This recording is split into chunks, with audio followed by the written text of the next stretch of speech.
Hello hello hello Topiwala व्याख्यानमालेचं हे 5वं पुष्प समारोपाचं पुष्प आहे। गेले 5 दिवस जी व्याख्यानमाला चालते त्या व्याख्यानमालेला बऱ्याच लोकांचं सहकार्य असतं आणि ते सहकार्य असल्या कारणाने ही व्याख्यानमाला संपन्न होते। आणि एक 5व्या दिवशी म्हणून एक आभार प्रदर्शन हा आम्हाला करणं भाग असतं। तर आभार प्रदर्शन उरकून नंतर आपल्या वक्त्यांची ओळख केली जाईल आणि आपल्या व्याख्यानाला सुरुवात होईल। या व्याख्यानमालेला ज्यांनी ज्यांनी मदत केली, टोपीवाला चॅरिटी ट्रस्ट यांनी वाचनालयाची जागा विनामूल्य दिल्याबद्दल, कुडाळदेशकर सार्वजनिक गणेशोत्सव मंडळ, गौड ब्राह्मण सभा, त्याचप्रमाणे कुडाळदेशकर गौड ब्राह्मण कोऑपरेटिव्ह क्रेडिट सोसायटी यांनी सभाकक्ष उपलब्ध करून दिल्याबद्दल आभारी आहे। आंबेवाडी सार्वजनिक गणेशोत्सव मंडळ खुर्च्या उपलब्ध करून दिल्याबद्दल आभारी आहोत। महापालिका कर्मचारी डी विभाग, साफसफाई खाते, मेंटेनन्स खाते यांचेही आम्ही आभारी आहोत। त्याचप्रमाणे शिवसेना शाखा क्रमांक 215 यांनी जवळजवळ हा जो रस्ता केलेला आहे नगरसेवक फंडातनं, त्यांनी मेहनत करून आधी 2 दिवसात हा रस्ता कंप्लीट केला, त्याबद्दल त्यांचेही आम्ही आभारी आहोत। आर्थिकदृष्ट्या जी काही एक जबाबदारी असते व्याख्यानमाला चालवण्यासाठी, जे प्रायोजक आम्हाला भेटलेले आहेत ते रामचंद्र केशव कंपनी गिरगाव, त्याचप्रमाणे गौड ब्राह्मण सभा गिरगाव, त्याचप्रमाणे शशिकला आर अय्यर सामंत वांद्रे यांनी हे प्रायोजकत्व स्वीकारलेलं आहे। व्याख्यात्यांचे संपर्क विनायक खानोलकर पुणे यांनी आम्हाला मदत केलेली आहे।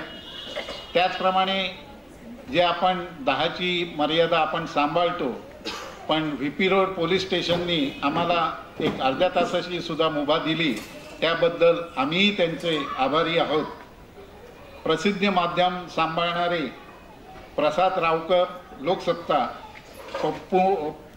पप्पू पांचाळ शिवसेना शाखा, त्याचप्रमाणे भाऊ बागलकर यांनी वेळोवेळी बोर्ड लिहिल्याबद्दल आभारी आहोत। पत्रव्यवहार करणारे जे आम्हाला संपर्क वक्त्यांशी संपर्क लागतो, पत्रव्यवहार करतात, त्या सौ अंजली मातोंडकर यांनी आम्हाला मदत केली, त्यांचेही आम्ही आभारी आहोत। उत्कृष्ट ध्वनी संयोजक सांभाळणारे सुनील पवार यांचेही आम्ही आभारी आहोत। व्याख्यानतळांचे चहापाणी सांभाळणारे अशोक सरनाईक व रोहिणी सरनाईक यांनी चहापाण्याची व्यवस्था सांभाळली, त्यांचेही आभारी आहोत। व्याख्यानमालेस हातभार लावणारे, त्याचप्रमाणे बाकीच्या या खुर्च्या वगैरे मांडण्यासाठी ज्यांनी मदत केली, भूषण सरनाईक, दर्शन खोत, यशवंत बागलकर, प्रांजली सामंत मित्रमंडळी, या सगळ्यांचेही आम्ही आभारी आहोत। त्याचप्रमाणे आपल्यासारखे देणगीदार श्रोतेगण, आपण जे रेग्युलर उपस्थित राहता त्याबद्दल जी शोभा वाढली जाते त्याबद्दल, आणि हितचिंतक यांचेही मी आभार मानतो। आणि आजचं हे आभार प्रदर्शनाचा कार्यक्रम संपवून आजचे जे वक्ते आहेत, हे वक्ते आपली त्यांची ती 3री पिढी या व्यासपीठावर आलेली आहे। हे कदाचित तुम्हाला माहीत नसेल की सुगं शेवडे यांचे नातू आणि सच्चिदानंद शेवडे यांचा मुलगा, असं ही 3री पिढी या व्यासपीठावर आहे। हे दोघंही इकडे येऊन गेलेले आहेत, त्यांचं आज आपण स्वागत करतोय। आमचे प्रफुल्ल खानोलकर यांना मी नम्र विनंती करतो की त्यांना गुच्छ आणि स्मृतिचिन्ह देऊन त्यांचं स्वागत करायचं आहे।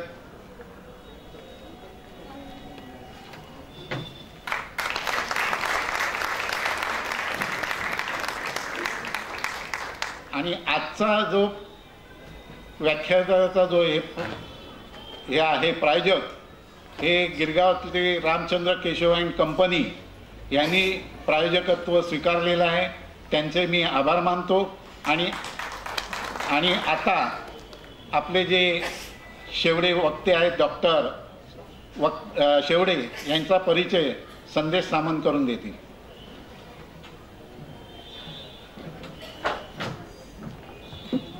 नमस्कार श्रोते. आजचे जे आपले वक्ते आहेत डॉक्टर परीक्षित शेवडे, ते MD आहेत आणि ते आयुर्वेदाचार्य आहेत. त्यांचं शिक्षण हे गोमांतक आयुर्वेद महाविद्यालय शिरोडा, म्हणजे गोव्याला जे आयुर्वेद महाविद्यालय आहे तिकडनं झालेलं आहे. आणि वंध्यत्व आणि गर्भधारणे संबंधित समस्या या विषयात त्यांनी MD म्हणजेच आयुर्वेद वाचस्पती ही पदवी मिळवलेली आहे. संस्कृत आणि द्रव्य गुणविज्ञान या विषयामध्ये त्यांनी विद्यापीठात प्रथम क्रमांक मिळवला आहे. आपण सर्वच जण दैनिक तरुण भारत असेल किंवा सामना, सकाळ अशा अनेक वृत्तपत्रातून त्यांचं लिखाण, त्यांचे स्तंभलेख नेहमी वाचतच असाल. विविध दूरदर्शन कार्यक्रमातनं आता ते लोकांसमोर येतात. दूरदर्शन हे लोकांसमोर विचार मांडण्याचा आता एक नवीन माध्यम आहे, तर त्याचाही ते योग्य वापर करतात. दूरदर्शनप्रमाणेच तुम्ही त्यांच्या फेसबुक पेजवर गेलात किंवा त्यांच्या फेसबुक प्रोफाईलमध्ये गेलात तर तिथेही आयुर्वेद प्रचार आणि आयुर्वेद प्रसार याचे या माध्यमांचे अनेक फायदे ते करून घेत असतात आणि लोकांपर्यंत आयुर्वेद पोहोचवण्याचा प्रयत्न करतात. त्याचप्रमाणे महाराष्ट्र आणि गोवा या 2 राज्यांमध्ये त्यांनी विविध पंचकर्म शिबिरांचं आयोजन केलंय. गेल्या वर्षी दक्षिण कोरिया इथे झालेल्या 8व्या आंतरराष्ट्रीय आशियाई चिकित्सा संमेलनात रिसर्च पेपर प्रदर्शित करण्यासाठी त्यांना निमंत्रित करण्यात आलं होतं. त्याचप्रमाणे एक महत्त्वाची गोष्ट म्हणजे आयुर्वेदासोबतच ते नेहमी सामाजिक, राजकीय, ऐतिहासिक अशा विविध विषयांवर त्यांचे विचार मांडत असतात. कदाचित घराण्यातनंच हा वारसा त्यांच्याकडे आला असेल. आणि एक उल्लेखनीय बाब म्हणजे भारतीय इतिहासातील जे कोणी थोर स्त्री पुरुष आहेत त्यांची चरित्र मांडणं, त्यांच्याविषयी लिहिणं किंवा त्यांच्याविषयी सामान्यांमध्ये जे गुण माहीत नसतात किंवा जे पराक्रम माहीत नसतात किंवा तरुणांपर्यंत या महान पुरुषांचं चरित्र पोहोचावं यासाठी ते नेहमी प्रयत्नशील राहिलेले असतात. एक वैशिष्ट्य सांगायचं झालं तर माजी शिवसेना प्रमुख आणि शिवसेनेचे संस्थापक बाळासाहेब ठाकरे यांच्याविषयी त्यांना खूप आदर आणि बाळासाहेबांवर त्यांचा खूप अभ्यास आहे. म्हणजे बाळासाहेब आपल्या सर्वांनाच आवडतात. सर्वजण बाळासाहेबांचे इथे अनेक फॉलोअर्स, चाहते असतील, पण बाळासाहेबांचा अभ्यास करणं, बाळासाहेबांचं अभ्यासपूर्ण विश्लेषण करणं किंवा बाळासाहेबांनी शिवसेनेचं जे काम केलं त्याचं अभ्यासपूर्ण विश्लेषण करणं हे फार कमी जण करतात. तर डॉक्टर शेवडे बाळासाहेबांवर 2-2 तास व्याख्यान देऊ शकतात आणि ते महाराष्ट्रातील असे पहिलेच वक्ते आहेत जे बाळासाहेब ठाकरे आणि त्यांचं काम या विषयाला धरून 2 तास व्याख्यान देतात. आजचं व्याख्यान आयुर्वेद व्यक्ती तितक्या प्रकृती या विषयावर आहे. आपण आजकाल सोशल मीडियावर असतो, आपण रोज वर्तमानपत्र वाचतो किंवा रोज TV चॅनल्स बघतो. या सर्व माध्यमांमध्ये आयुर्वेदाविषयी तुम्ही हे पान खा म्हणजे तुमचा हा रोग बरा होईल, तुम्ही हा रस घ्या म्हणजे तुमचं ते बरं होईल, अशा अनेक गोष्टी आपण रोज वाचतो. काही आपण त्यातल्या गोष्टी आयुष्यात फॉलोसुद्धा करण्याचा प्रयत्न करतो. पण यात कितपत तथ्य असतं? प्रत्येक गोष्ट, फेसबुकवर वाचलेली गोष्ट किंवा एखाद्या ठिकाणी वाचलेली गोष्ट ही आपल्या प्रकृतीला चालू शकते का? प्रत्येकाचं शरीर, प्रत्येकाची तब्येत ही वेगळी असते. तर याविषयी आपल्या समाजात अनेक गैरसमज आहेत आणि डॉक्टरचा सल्ला न घेणं हे म्हणजे आपण आपला स्वभावच मानतो आणि आपण तसंच चालतो आणि आपल्याला वाटेल तशी औषधं आपण खात बसतो. तर याविषयी आयुर्वेद काय सांगतं, आयुर्वेदात काय सांगितलेलं आहे याचं एक अभ्यासपूर्ण विवेचन करणं हे ते कर्तव्य समजतात आणि म्हणून आयुर्वेदाचा प्रसार आणि प्रचार याविषयी ते व्याख्यानं देतात. आणि म्हणून आता मी त्यांना विनंती करतो की सर्व श्रोते वाट बघतात, तर आता त्यांनी आपल्या व्याख्यानाला सुरुवात करावी. धन्यवाद.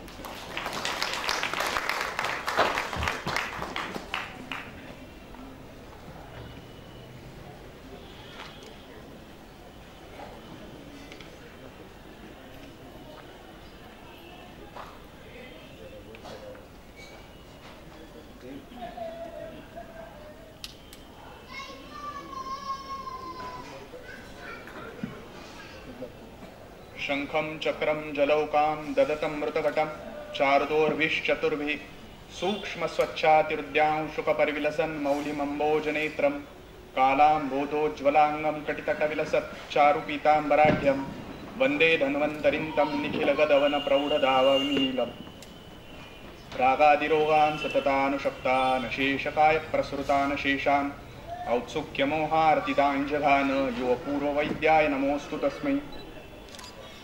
आयुर्वेदाचे आद्य प्रवर्तक भगवान धन्वंतरी. त्याचप्रमाणे आयुर्वेदाच्या अलौकिक आणि लौकिक अशा दोन्ही वैद्य परंपरा ज्या झाल्या त्याच्यामध्ये आजतागायत जेवढेही वैद्य होऊन गेले ते सगळे आणि त्याच्याच जोडीने आमचे जे कोणी ज्येष्ठ वैद्य यापूर्वी ज्यांनी प्रॅक्टिस केली आजही जे लोक प्रॅक्टिस करतायत अशा सगळ्यांना वंदन करतो आणि तुमच्यासमोर विषय मांडायला सुरुवात करतो. खरं म्हणजे अर्धा पेपर आधीच फोडून झालाय त्यामुळे विषय काय आहे त्याचा आपल्याला अंदाज आलेला आहे. नाहीतर सहसा व्यक्ती तितक्या प्रकृती असं म्हटल्यावरती लोक आम्हाला पहिला प्रश्न विचारतात तो म्हणजे हा काय विनोदी कार्यक्रम आहे का. कारण साधारणपणे अशा पद्धतीचे काही विषय असू शकतात आणि त्याच्यावरती देखील व्याख्यानं होऊ शकतात अशी फारशी आपण कल्पना मनामध्ये आपल्या नसते. दुसरी एक गोष्ट अशी आहे की आपणच कुठेतरी आपलं शास्त्र काही ना काहीतरी निमित्ताने विसरत चाललेलो आहे की काय अशा पद्धतीची भावना देखील आपल्याला सध्या समाजात सर्रासपणे दिसून येते. मुद्दाम एक उदाहरणच देतो तुम्हाला. नुकताच आपण माघी गणपतीच्या थोड्याशा माहोलातून बाहेर पडतोय. सध्या आपल्या भारतीयांकडे ना सतत सण आणि उत्सव असतात सतत आणि त्यामुळे आपल्याला उत्सव प्रिय समाज असं म्हटलं जातं. जगभरामध्ये आपल्याला ओळखत असताना हेटाळणीच्या स्वरामध्ये खरं म्हणजे असं म्हणतात की हे उत्सव प्रिय समाज आहे कारण ह्यांना फक्त सुट्ट्या हव्या असतात कामं करायला नको असतात. म्हणजे आठवड्यातले फक्त 4 ते 5 दिवस कामं करणारे लोक हे आम्हाला सांगणार कारण बाहेर सगळीकडे तीच परिस्थिती आहे. तेवढाच वेळ काम केलं होतं आणि मग प्रोलॉंग विकेंड असतो पण तरी देखील ह्यांना सुट्ट्या हव्या असं आमच्याकडे म्हटलं जातं. त्याला कारण असं आहे की आपले हे जे एवढे सण आणि उत्सव आपण जे बघतो ना खरं म्हणजे जगातल्या सगळ्या संस्कृती मिळून देखील जेवढे सण आणि उत्सव नसतील तेवढे सण आणि उत्सव आपल्या एकट्या भारतीय संस्कृतीने दिलेले आहेत. बरं देत असताना खरोखर अशी परिस्थिती आहे का हो की आम्हाला सुट्ट्या हव्यात म्हणून आम्ही फक्त सण साजरे करतोय. दर जवळपास 2-2 महिन्यांनी आपण पाहिलं तर कुठला तरी महत्वाचा एखादा मोठा असलेला अशा पद्धतीचा सण आपल्याला दिसून येतो. संक्रांत असेल गुढीपाडवा असेल दिवाळी असेल दसरा असेल कुठला ना कुठला तरी महत्वाचा असलेला सण आपल्याला दिसतो. मग मला सांगा ज्या भारतीयांनी शून्याचा शोध जगाला लावून दिला ज्या भारतीयांनी सुश्रुताचार्यांसारख्या आमच्या वैद्यांनी शस्त्रक्रिया ही जगाला पहिल्यांदी सांगितली त्या भारतीयांना खरंच एवढे ते रिकामटेकडे होते का हो की त्यांना काही आपलं करायला कामं नव्हती सुट्ट्या पाहिजेत याच्याकरता त्यांनी अशा पद्धतीने सण आणि उत्सव लावले. तर तसं नाहीये. आपले प्रत्येक सण आणि उत्सव ह्याच्या मागे काही ना काहीतरी कारण आहे आणि कुठे ना कुठेतरी ते सगळे आपल्या आरोग्याशी येऊन मिळतात. आपली संस्कृती असं सांगते की इष्टम धर्मेण योजयेत. याचा अर्थ असा आहे की एखादी गोष्ट करायला चांगली असली सगळ्यांसाठी उपयुक्त असणारी अशी असली की त्याला धर्माची जोड द्या की जेणेकरून समाजातल्या तळागाळातल्या माणसापर्यंत प्रत्येक जण श्रद्धेनं त्याचं पालन करेल. नेमका हाच विचार आपल्या संस्कृतीने धरला आणि म्हणून एवढे सगळे सण आणि उत्सव आपल्याकडे आले. अगदी उदाहरणच द्यायचं झालं तर नुकतीच जी मकर संक्रांत होऊन गेली.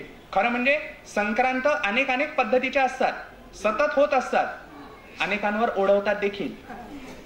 पण संक्रांत म्हणजे काय तर एका राशीतून दुसऱ्या राशीमध्ये होणारं संक्रमण एवढंच आहे ना. मग मकर संक्रमण हेच आपण साजरं का करतो. त्याला कारण असं आहे की हेमंत ऋतू संपूर्ण शिशिर ऋतू चालू होत असतो आणि त्यामुळे त्या ऋतूमध्ये उपयुक्त असणारे पदार्थ कुठले आहेत तर त्याच्यामध्ये गुळ आणि तीळ या 2 गोष्टी त्या नेमक्या आम्हाला मकर संक्रांतीला आम्ही सांगतो. तिळगुळ घ्या गोड गोड बोला असं आपण म्हणतो. तो गोड बोलण्यातला पण जो स्नेह आहे जो ओलावा आहे तो तिथे आपल्याला अपेक्षित आहे कारण पुढे शिशिर ऋतू हा कोरडेपणाकडे घेऊन जाणारी थंडी आहे. आजकाल तर फेसबुक आणि व्हॉट्सअपमुळे लोक काही देतच नाही फक्त मेसेज पुढे पाठवतात आणि म्हणतात तिळगुळ घ्या गोड गोड बोला. आम्ही म्हटलं आधी पार्सल पाठवून द्या नंतर गोड बोलतो. आमचं आडनाव शेवडे आहे म्हटलं गोड बोलले थोडी आहे. पण आजकाल हे सोशल मीडियामुळे अर्थात सोशल मीडियाचा वापर हा आपण कशा पद्धतीने करतो ह्याच्यावरती देखील आहे बरं का. तर अशा पद्धतीने असलेलं कुठून तरी आपल्या संस्कृतीने दिलेली एक गोष्ट गुळासारखी गोष्ट जी उसाच्या रसापासून निर्माण होते त्याच्यावर अगदी संस्कार होत आहेत पण तरी देखील फार उष्ण नाहीये फार शीत नाहीये. फार उष्ण नाहीये, फार शीत नाहीये बरं का. गुळ उष्ण आहे असं आपल्याला आजपर्यंत शिकत आलेलो असतो की नाही आपण, साफ चुके. दह्याच्या बाबतीत आपण हेच ऐकतो, दही आणि ताक दोन्ही थंड आहे असं आपण ऐकलेलं असतं, दोन्ही उष्ण आहे. लवंगीच्या बाबतीत आपण ऐकतो की लवंग उष्ण आहे, वेलची शीत आहे. नेमकं उलट आहे, लवंग शीत आहे आणि वेलची उष्ण आहे. आणि म्हणून ह्या सगळ्या गोष्टी कुठेतरी आपण विसरत चाललोय आणि आपल्या काहीतरी कानावर पडतं आणि आपण त्या गोष्टी पुढे पुढे नेत राहतो. इतकंच दुर्दैवाने आपल्या गेल्या काही वर्षांची वाटचाल चालू आहे. तिळाच्या बाबतीमध्ये तसंच, तीळ मात्र उष्ण आहेत. तीळ हे उष्ण आहेत. तीळ हा शब्दच मुळात तैल हा जो शब्द आलेला आहे ना, तो तिळावरून आलेला आहे. संस्कृतची मजा बघा, किती सुंदर असलेली भाषा आणि किती वैज्ञानिक असलेली भाषा आहे की तिलोद्भवम इति तैलम. तैल हा शब्द म्हणजे तिळापासून जे काढलेला आहे ते. आणि त्यामुळे आयुर्वेदीय ग्रंथामध्ये तैल असा शब्द दिसला की तिथे डोळे झाकून तिळाचंच असं सांगितलेलं आहे. दुग्ध असा शब्द दिसला की ते गाईचंच असायला पाहिजे. घृत असा शब्द दिसला की ते गाईचंच असायला पाहिजे. कारण हे आम्हाला आमच्या संस्कृतीने आतापर्यंत शिकवलेल्या गोष्टी आहेत, ह्या आम्हाला आमच्या संस्कृतीनेच दिलेल्या गोष्टी आहेत. हे जे तीळ आहेत दातांकरता चांगले आहेत. कित्येक जण म्हणतात आमच्याकडे बनवलेले तिळगुळही दातांकरता चांगले असतात. म्हणजे एकाने तर मला सांगितलं, माझ्या बायकोने बनवलेले तिळगुळ यंदाच्या वर्षी म्हणे असं खाली टाकलं तर टप्पा पडतो. म्हटलं बाबा रे, इथे बोललास ठीक आहे म्हटलं, नाही तर म्हटलं खरंच संक्रांत उडवायची घरी गेल्यानंतर.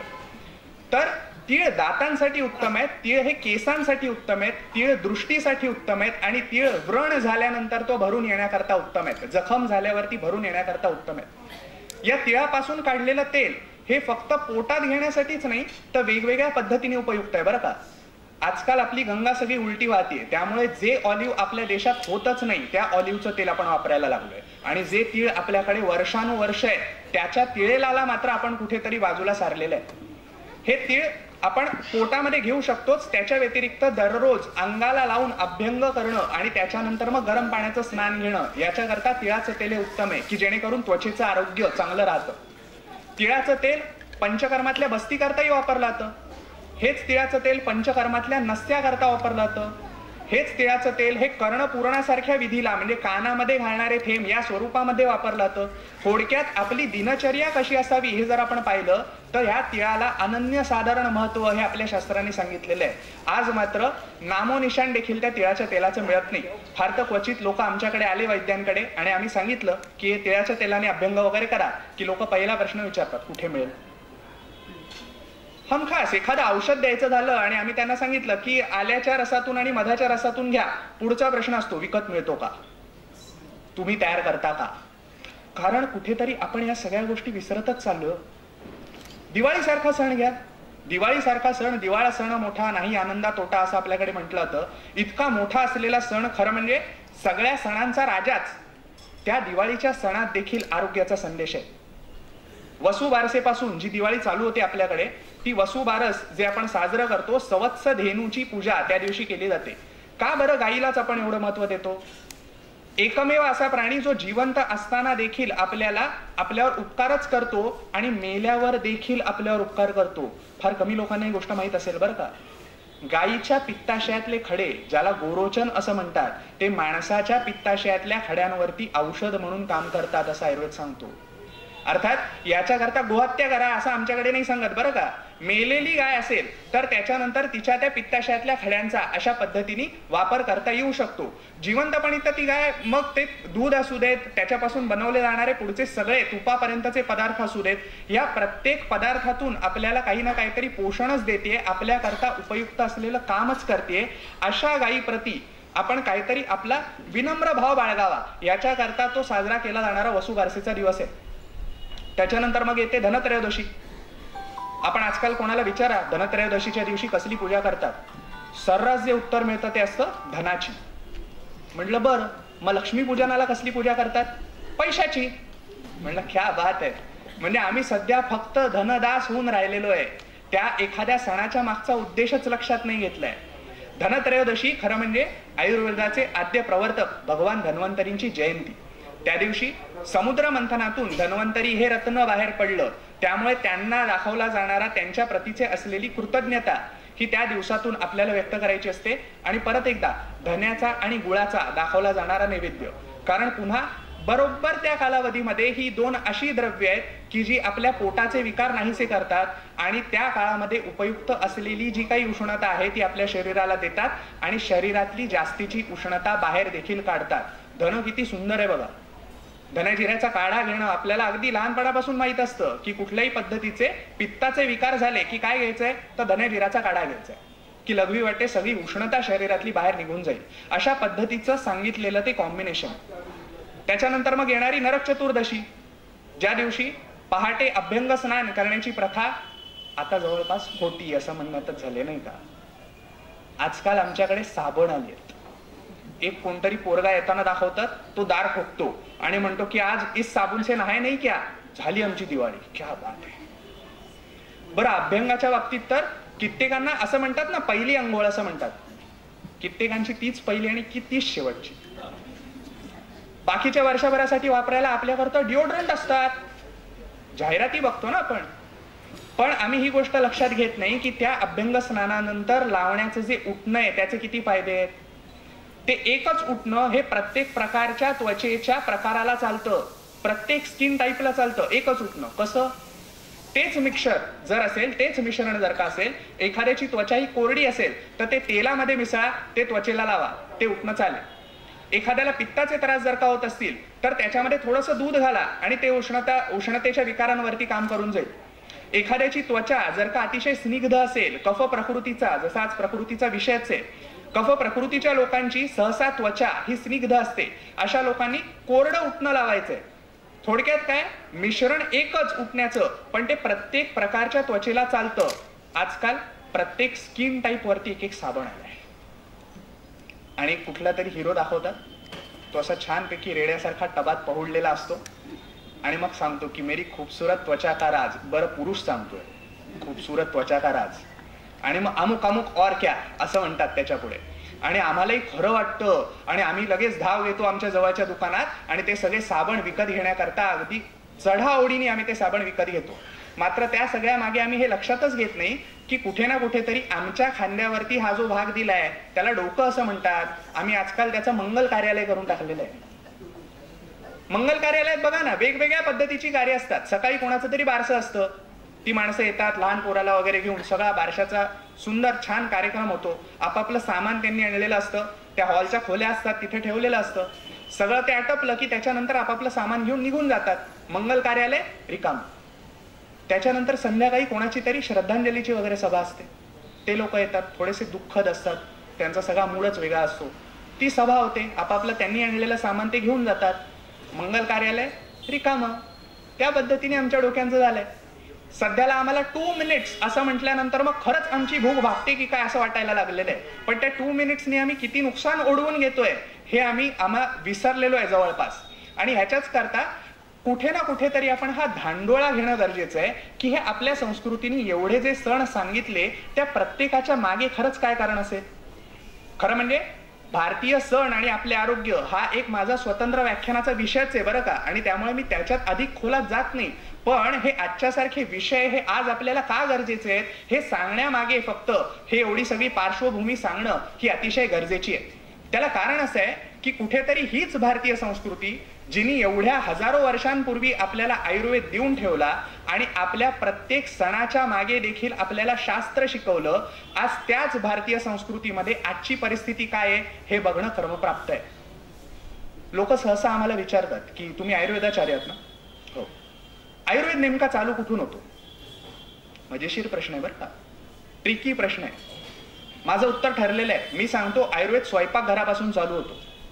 आपल्या स्वयंपाकघरात असलेले सगळे मसाले हे औषधी आहेत आणि त्याचे औषधी गुणधर्म आम्हाला माहीत असल्यामुळे गेली एवढी वर्षानुवर्ष भारतीय समाज हा त्याच पद्धतीने ते मसाले वापरत आलेला आहे. कसा, तुम्हाला उदाहरण सांगतो. डीन ऑर्निश नावाचे एक आहार तज्ञ आहेत जगभरामध्ये, त्यांचं प्रचंड मोठं नाव आहे. कॅन्सर सारखा व्याधी देखील आहाराच्या आधारे कशा पद्धतीने त्याला आपण जिंकू शकतो अशा पद्धतीची त्यांनी प्रचंड केलेला मोठा अभ्यास, त्यांची PhD देखील आहार या विषयामधली आहे. ते डीन ऑर्निश असं सांगतात की भारतीय समाजामध्ये जी हळद वापरली जाते ती हळद बघा आपण फोडणीत वापरतो, कच्ची हळद वापरली जात नाही. तर त्या हळदीमध्ये असलेलं कुर्कुमिन नावाचं द्रव्य जे कॅन्सरवरती प्रतिरोध म्हणून उपयुक्त असतं, ते त्या तापमानाला असलेल्या तेलाबरोबर संयोग झाला तरच कार्यरत होतं आणि त्याच्यामुळे भारतीयांमध्ये पोटाचे कॅन्सर हे जगभरातल्या इतर देशांपेक्षा कमी प्रमाणात आढळतात. इतका तुमच्या पूर्वजांनी करून ठेवलेला विचार आपल्या जेवणातल्या साध्या साध्या मसाल्यांच्या पदार्थांपासून इथपासून ते आपल्या जेवणाचं पान वाढेपर्यंत. बरं का, आज अनेक माता भगिनी इथे आलेल्या आहेत, त्यांना नक्की आठवत असेल की त्यांनी घरी नक्की या बाबतीत ओरडा खाल्ला असेल की डावी बाजू कुठली आणि उजवी बाजू कुठली. आजकाल काही डावं उजवं आम्हाला राहिलेलंच नाही, कसलाच विधिनिषेध नाही. त्यामागे काही शास्त्र नव्हतं का? त्यामागे 100% शास्त्र होतं. मग ते काय होतं? ते असं होतं की डाव्या बाजूला जी चटणी, कोशिंबिरी, लोणची याच्यासारखे वाढलेले पदार्थ आहेत ते आहारामध्ये कमी असले पाहिजे. उजव्या बाजूला असलेल्या ज्या भाज्या आहेत, पातळ भाजी आहे, हे पदार्थ डाव्या बाजूपेक्षा तुलनेमध्ये जास्त असले पाहिजे. पण तरी देखील तो मुख्य आहार नाहीये. मुख्य आहार काय? मध्ये वाढलेली भाताची मूद हा मुख्य आहार आहे. बरं, ती जी भाताची मूद आहे, गरमागरम असलेला भात, त्याच्यावरती पिवळं धमक वरण, त्याच्यावरती तुपाची धार आणि लिंबाचं रस. तोंडाला पाणी सुटलं ना? आपल्याला अतिशय आवडणारा हा पदार्थ हा जगातला सर्वाधिक बॅलन्स्ड डाएट आहे असं वैद्य परीक्षित शेवडे सांगत नाहीयेत, असं WHO सांगतोय. आणि आपल्याला ही गोष्ट माहितही नाही. आणि मग हा गरमागरम भात जेव्हा आपण खातो तेव्हा आपण खाली बघतो, आपल्याला जाणवलं असेल, कधी मुद्दाम पाहिला असेल तर, की खालचा भाग काळा झालेला दिसतो आपल्याला त्या पानाचा. का बरं? कारण त्या पानात असलेलं जे क्लोरोफिल आहे ते अन्नामध्ये कुठेतरी मिश्रित होत आहे आणि त्याच्यानंतर आमच्या पोटात जात आहे. परत एकदा कॅन्सरवरती उपयुक्त असणारी गोष्ट आहे. आजकाल आम्ही काय केलंय? आम्ही स्टेनलेस स्टीलच्या थाळ्यांमध्ये जेवतो आणि मग क्लोरोफिल हवंय, मग करतो काय? गव्हांकुर, गहू पेरतो.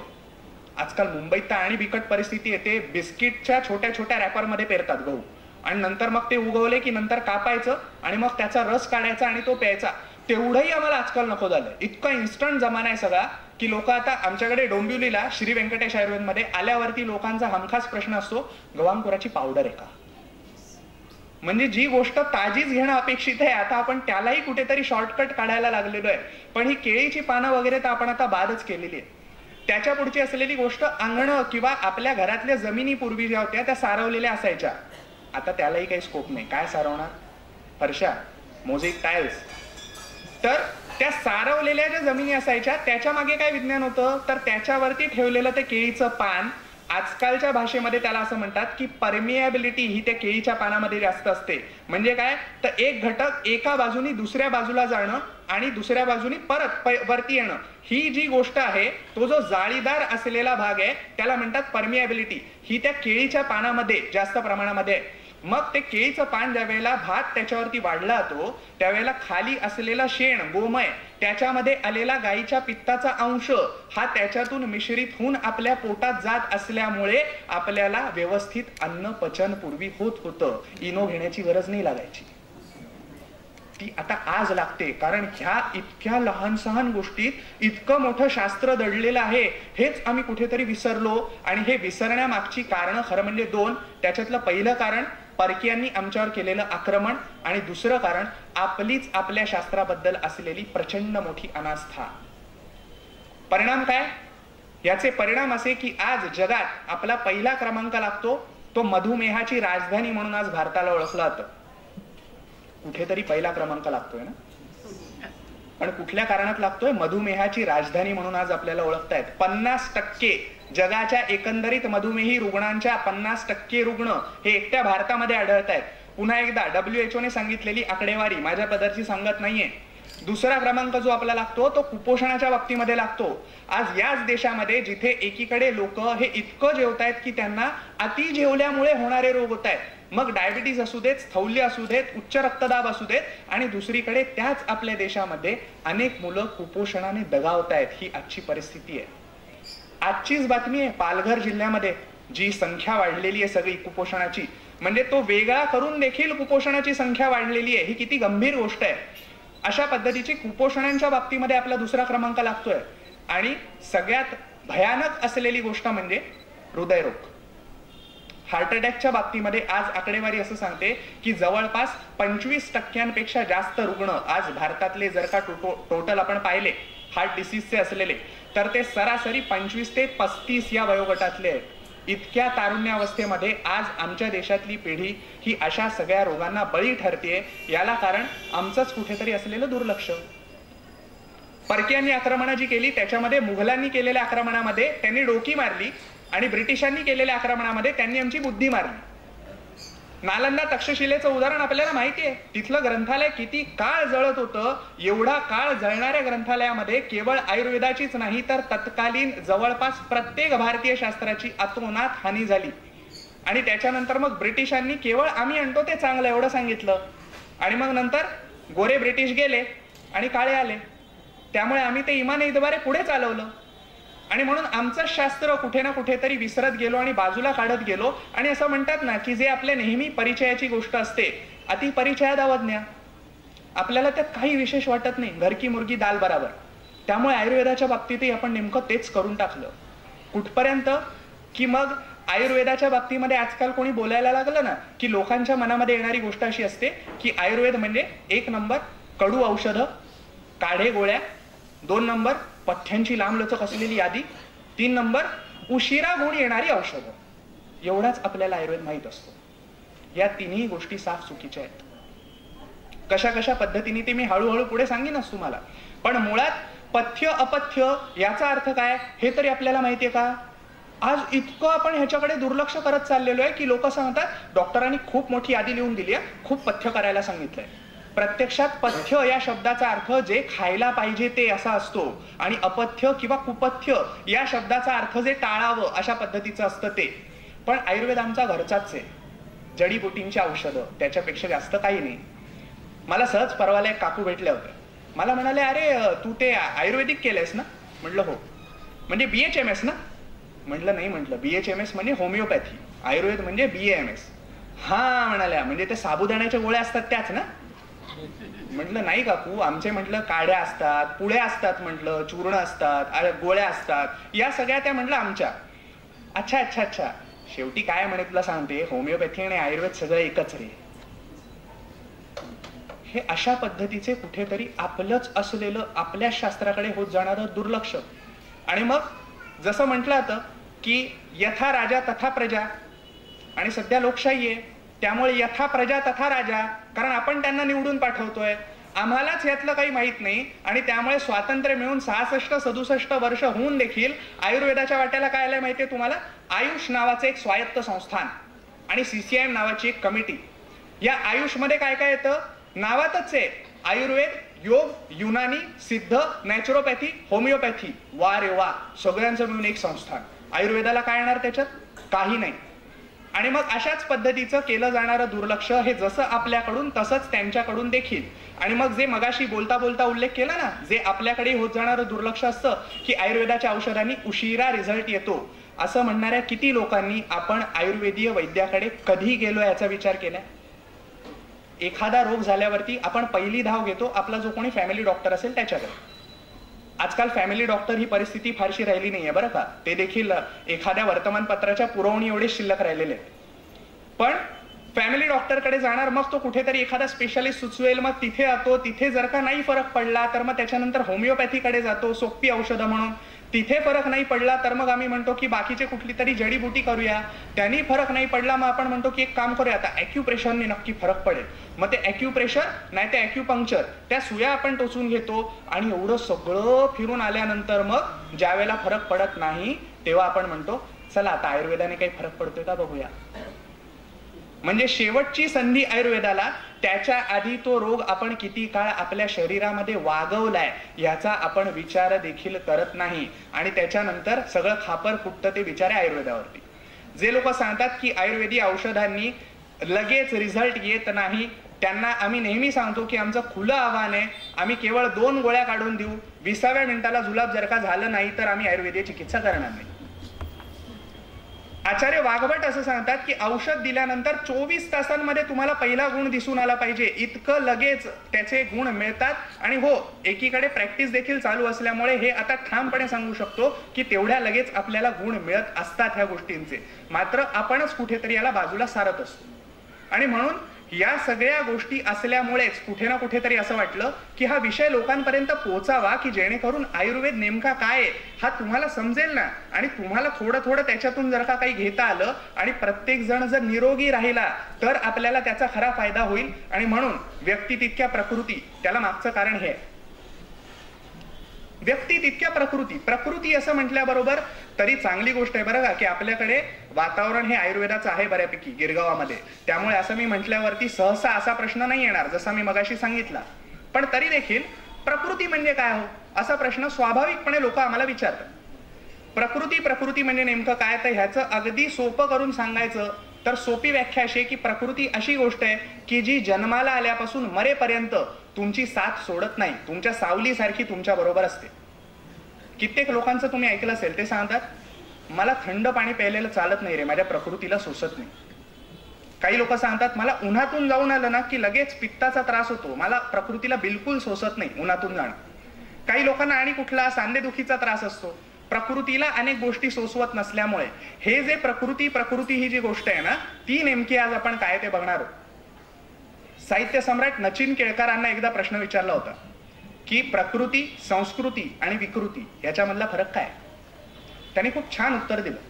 त्यांनी सांगितलं मला भूक लागली, मी जेवायला बसलो, ही झाली माझी प्रकृती. त्याच वेळेला कोणतरी आगंतुक माझ्याकडे आला तर मी त्याला माझ्यातले 4 घास काढून देणं, ही झाली माझी संस्कृती.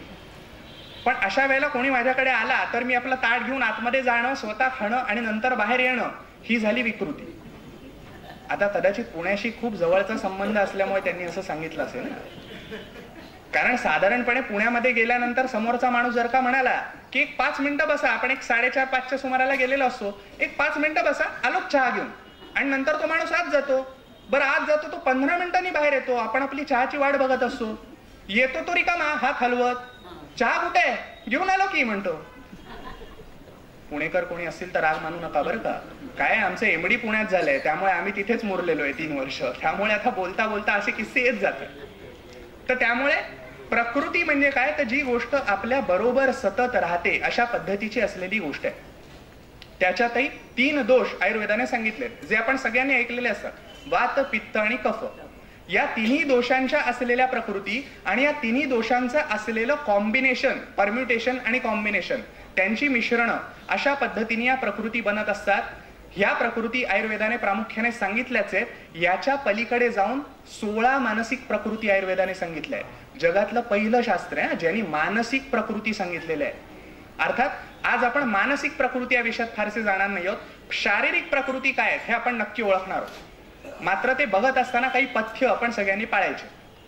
ह्यातलं पहिलं पथ्य असं की मी ज्या काही लक्षणं सांगीन आता याच्या पुढे, ती लक्षणं कृपा करून स्वतःत आहेत का नाही एवढंच फक्त बघा. बाजूच्यांना, बरोबर घेऊन आलेल्यांना, नातेवाईकांना त्याच्याशी कम्पेअर करत बसू नका. हो, वात प्रकृतीवाल्यांची हमखास सवय असते की ते स्वतःकडे काही बघत नाहीत, ते पहिलं असं वाकून बाजूच्याकडे बघतात. बरं, बाजूला बसलेला कफ प्रकृतीवाला असेल तरी एक वेळ ठीक, तो बेटा फक्त हसेल असा आणि म्हणेल तुला नंतर बघतो. पण पित्त प्रकृतीवाला असेल तर तो असा काही चवताळेल त्याच्यावरती, आणि मग पुढे आपल्याला व्याख्यान देखील पूर्ण करता येईल का नाही शंका होईल, अशा पद्धतीने तो भडकेल. त्यामुळे त्या गोष्टी फक्त आपल्या बरोबरच त्याची तुलना करून बघा. आणि दुसरी गोष्ट, बोलता बोलता सहज समजा जोशी, कुलकर्णी, देशपांडे अशी आडनावं आली तर ती प्रातिनिधिक समजा, नाही तर लगेच आम्हाला कोणतरी पकडायचे, आमचंच बरं आडनाव घेतात ते, शेवडे का नाही बोललात तुम्ही. तर तसं काही नाहीये, माझ्या मनात असं काही नाही, कोणाचा परिचय असल्यामुळे घेतोय अशा पद्धतीचा तो भाग नाही. तर तेवढं फक्त जपा. ही प्रकृती ज्या वेळेला आपण बघतोय त्यावेळेला काय काय पद्धतीच्या गोष्टी आपण बघणार आहोत. तर त्याच्यातला सगळ्यात पहिला जो भाग आहे तो प्रत्येक प्रकृतीला ठरवून दिलेले वर्ण म्हणजे त्याचे रंग, प्रत्येक प्रकृतीची असलेली शारीरिक लक्षणं, त्यांची मानसिक लक्षणं, त्यांना पडणारी स्वप्न. हो, प्रत्येक प्रकृतीला पडणारी स्वप्न ही वेगवेगळ्या पद्धतीची असतात. म्हणजे जर मलाच फक्त विचित्र स्वप्न का पडतात असा तुमचा समज असेल तर तसं फक्त तुम्ही एकटे नाही आहात, असे अनेक लोक असतात आणि त्यांना स्वप्न काय काय पद्धतीची पडतात हे देखील आपण बघणार आहोत. आणि या व्यतिरिक्त असलेला देखील एक भाग आहे जो आपण सरप्राईज पॅकेज म्हणून बाजूला ठेवूया. तो आल्यावर मी तुम्हाला सांगेन की तो नेमका काय आहे, पण तोही तुम्हाला निश्चितपणे आवडेल अशा पद्धतीचा आहे. वात प्रकृती ही पहिल्यांदीच सांगितलेली प्रकृती, ती आपण बघूया. वात प्रकृतीचं जसं मी सांगितलं, प्रत्येक प्रकृतीला ठरवून दिलेला एक एक रंग आहे. वात प्रकृतीला ठरवून दिलेला रंग आहे सावळा. सावळ्या वर्णाचे जे साधारण लोक असतात ते वात प्रकृतीचे लोक असतात. आपल्याकडे काळा असं म्हणण्याची पद्धत नाही बरं का, म्हणून सावळा असं म्हणतो. लोकांच्या भावना दुखावतात. डांबरा एवढे काळे जरी असले तरी देखील सावळा असं आपण म्हणावं, कारण वक्त्यांना घरी जायचं असतं. त्यामुळे सावळ्या वर्णाचे असलेले जे लोक असतात ते साधारण वात प्रकृतीचे असलेले लोक. वृक्ष असा स्वभाव त्यांचा असतो. वृक्षता ही त्यांच्या शरीरामध्ये देखील असते आणि स्वभावात देखील असते. शरीरात इतकी वृक्षता असते की वेगवेगळ्या पद्धतीचे मॉइश्चरायझर ते सतत चोपडत बसलेले असतात. किंवा अगदी परिस्थिती इतकी असते की ते आपलं पॅराशूटचं तेल असतं ना, ती अर्धी बाटली जरी आपण त्यांच्या डोक्यावर उपडी केली तरी पत्ताच लागत नाही तेल गेलं कुठे. म्हणजे जो लावतोय त्याचे हातही कोरडे आणि ह्याचं डोकंही कोरडं, समजतच नाही एवढं झिरपलं कुठे. जसं कडक उन्हाळ्यानंतर पाऊस पडला की ते पाणी सगळं कसं निघून जातं आणि जमीन कोरडी राहते, त्या पद्धतीने वात प्रकृतीच्या लोकांचं असलेलं शरीर असतं. बरं, हे जसं जितकं शरीरावर आहे तितकंच त्यांच्या स्वभावात देखील आहे, आणि स्वभावात इतकं की ते त्यांच्या आवाजात देखील आहे. आणि त्यामुळे साधारणपणे डॉक्टर सांधेदुखीचा खूपच त्रास होतोय सध्या, काय करावं काही कळत नाहीये, असा ज्यांचा आवाज असतो, वृद्धत्वामुळे नाही बरं का, चांगले तरणेमांड असताना देखील ती साधारणपणे वात प्रकृतीची असलेली लोक असतात. म्हणजे याच्या नरड्यात ऑइलिंग करावं की काय असं आपल्याला वाटेल, अशा पद्धतीची असलेली लोक. कारण शरीरात स्निग्धता मुळात कमी पडत असते. बरं, ती इतकी कमी पडते की स्वभावच वृक्ष होऊन जातो. त्यामुळे चला कुठे बाहेर जाऊया का असं विचारल्यावर पहिल्यांदा तोंड मुरडणारे हे लोक. मग त्यांचा आज काहीतरी पाठच दुखत असते, आज त्यांना काहीतरी गरमच होत असतं, दुसऱ्या दिवशी थंडीच वाजत असते, तिसऱ्या दिवशी मेट्रोचे भाव वाढणार आहेत ही काळजी सतावत असते. अशा पद्धतीचे सगळे असलेले लोक हे खास वात प्रकृतीचे लोक. बरं, एवढं करूनही जर का हे लोक एखाद्या चित्रपटाला जायला तयार झाले ना, तर तिथे गेल्यानंतर त्यांना एसी फारच जास्त आहे नाही ह्याची काळजी जास्त सतावते. ती नाही सतावली तर मग मध्यंतरात बाहेर गेल्यावर समोशांचे भाव कसले वाढले आहेत ही काळजी वाटायला लागते. आणि हे सगळंही नसेल आणि क्वचित प्रसंगी एखाद्या लॉंग टूरला वगैरे बाहेर पडले तर खाण्याचे 2 पदार्थ कमी घेतील पण औषधांची 4 पाकिटं जास्त घेतील. बरं, थांबून विचारलं अरे बाबा एवढी औषधं तुला एकट्याला लागतायत का, तर त्याच्यावर म्हणतील असू दे मला नाही पण इतर कोणाला लागलो तर. अशा पद्धतीने सोजवळ माणसं असतात तशी की बाकीच्यांना लागणारी औषधं देखील स्वतःच्या बरोबर घेऊन जाणारी लोक. कारण त्यांना औषधावरती स्वतःचं अवलंबित्व प्रचंड प्रमाणात ठेवणं आवडत असतं. औषधं आवडीने घेतो असं जो म्हणत असेल ना, साधारणपणे वात प्रकृतीचा. कारण त्याला असं वाटत असतं की औषधं खाल्ल्यामुळेच आपण आहोत की काय, ती जर का काढून टाकली तर आपलं काय होणार, अशा पद्धतीची चिंता त्यांना सतत भेडसावत असते. ही सगळ्या प्रकारची जी वृक्षता आहे ती त्यांच्यामध्ये आहेच, पण त्याच्या बरोबरीने असलेला जो गुण आहे तो चंचलतेचा. त्यामुळे लोक बिलकुल स्थिर नसतात. म्हणजे आता व्याख्यान चालू झाल्यापासून आतापर्यंत ज्या लोकांनी कमीत कमी 20 वेळा स्वतःची जागा बदलली असेल, असं असं असं मग थोडंसं असं, हे सगळे वात प्रकृतीचे लोक. स्वतःच कडे बघताय ना, बाजूला काही काही लोक असतात बघा, उगाच बसल्या बसल्या पाय हलवत बसलेले असतात, काही कारण नसतं, वात प्रकृती. किंवा त्याच्या पलीकडचे काही लोक ज्यांची दृष्टी चंचल असते, सतत असं काहीतरी शोधतायत असं वाटतं, प्रत्यक्षात शोधत काही नसतात पण ते चांचल्य मुळातच आलेलं, जितकं शरीरात तितकं मनातही, त्यामुळे निर्णय क्षमता नाही. अशी लोक हॉटेलमध्ये बरोबर घेऊन जायला धोकादायक.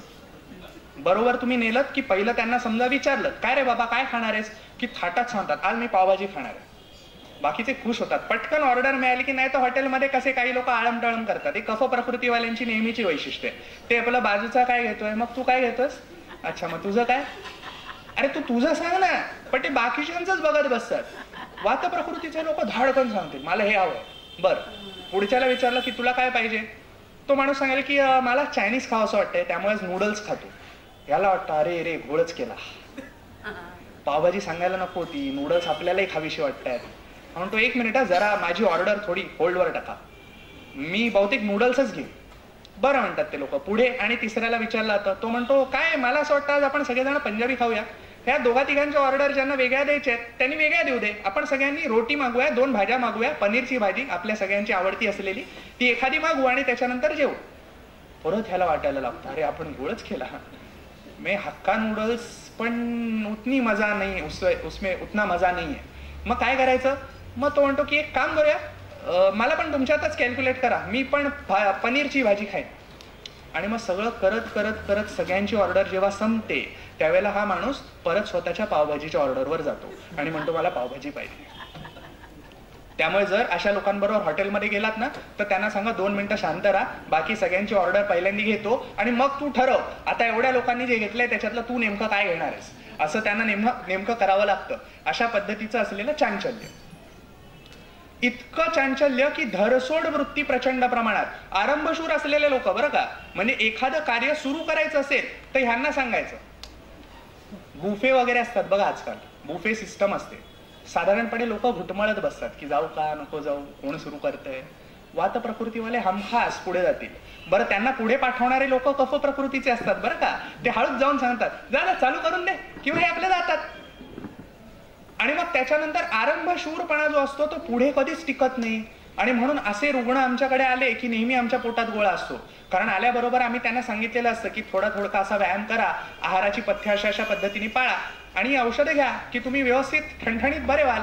ते म्हणतात ठीक आहे, दुसऱ्या दिवसापासून मी पाळणं चालू करणार म्हणतात. घरी जातात, सकाळी पहाटे 5चा गजर लावतात. गजर वाजतो, हे उठतात देखील, उठतात, धावायला जातात, धावून परत येतात. त्याच्यानंतर मग म्हणतात की आता आस्था चॅनल लावा, नाक दाबून बसायचंय. बसतात टीव्हीच्या समोर, प्राणायाम वगैरे देखील करतात. घरी लिस्टच देऊन टाकतात, डॉक्टरांनी मला हे खायला सांगितलंय, हे खायला नाही म्हणून सांगितलेलं आहे. त्याच्यातल्या अर्ध्या अधिक गोष्टी आम्ही सांगितलेल्याही नसतात. हे स्वतःच्या मनाने कुठली तरी मॅगझिन्स वगैरे वाचून ठरवतात की असं सांगितलंय तसं सांगितलंय. बऱ्या प्रकृतीची मजा अशी की ह्यांनी ना सहसा कुठलेही एक रोगांवरचे कार्यक्रम वगैरे जे असतात ना ते बघायला जाऊ नये बरं का.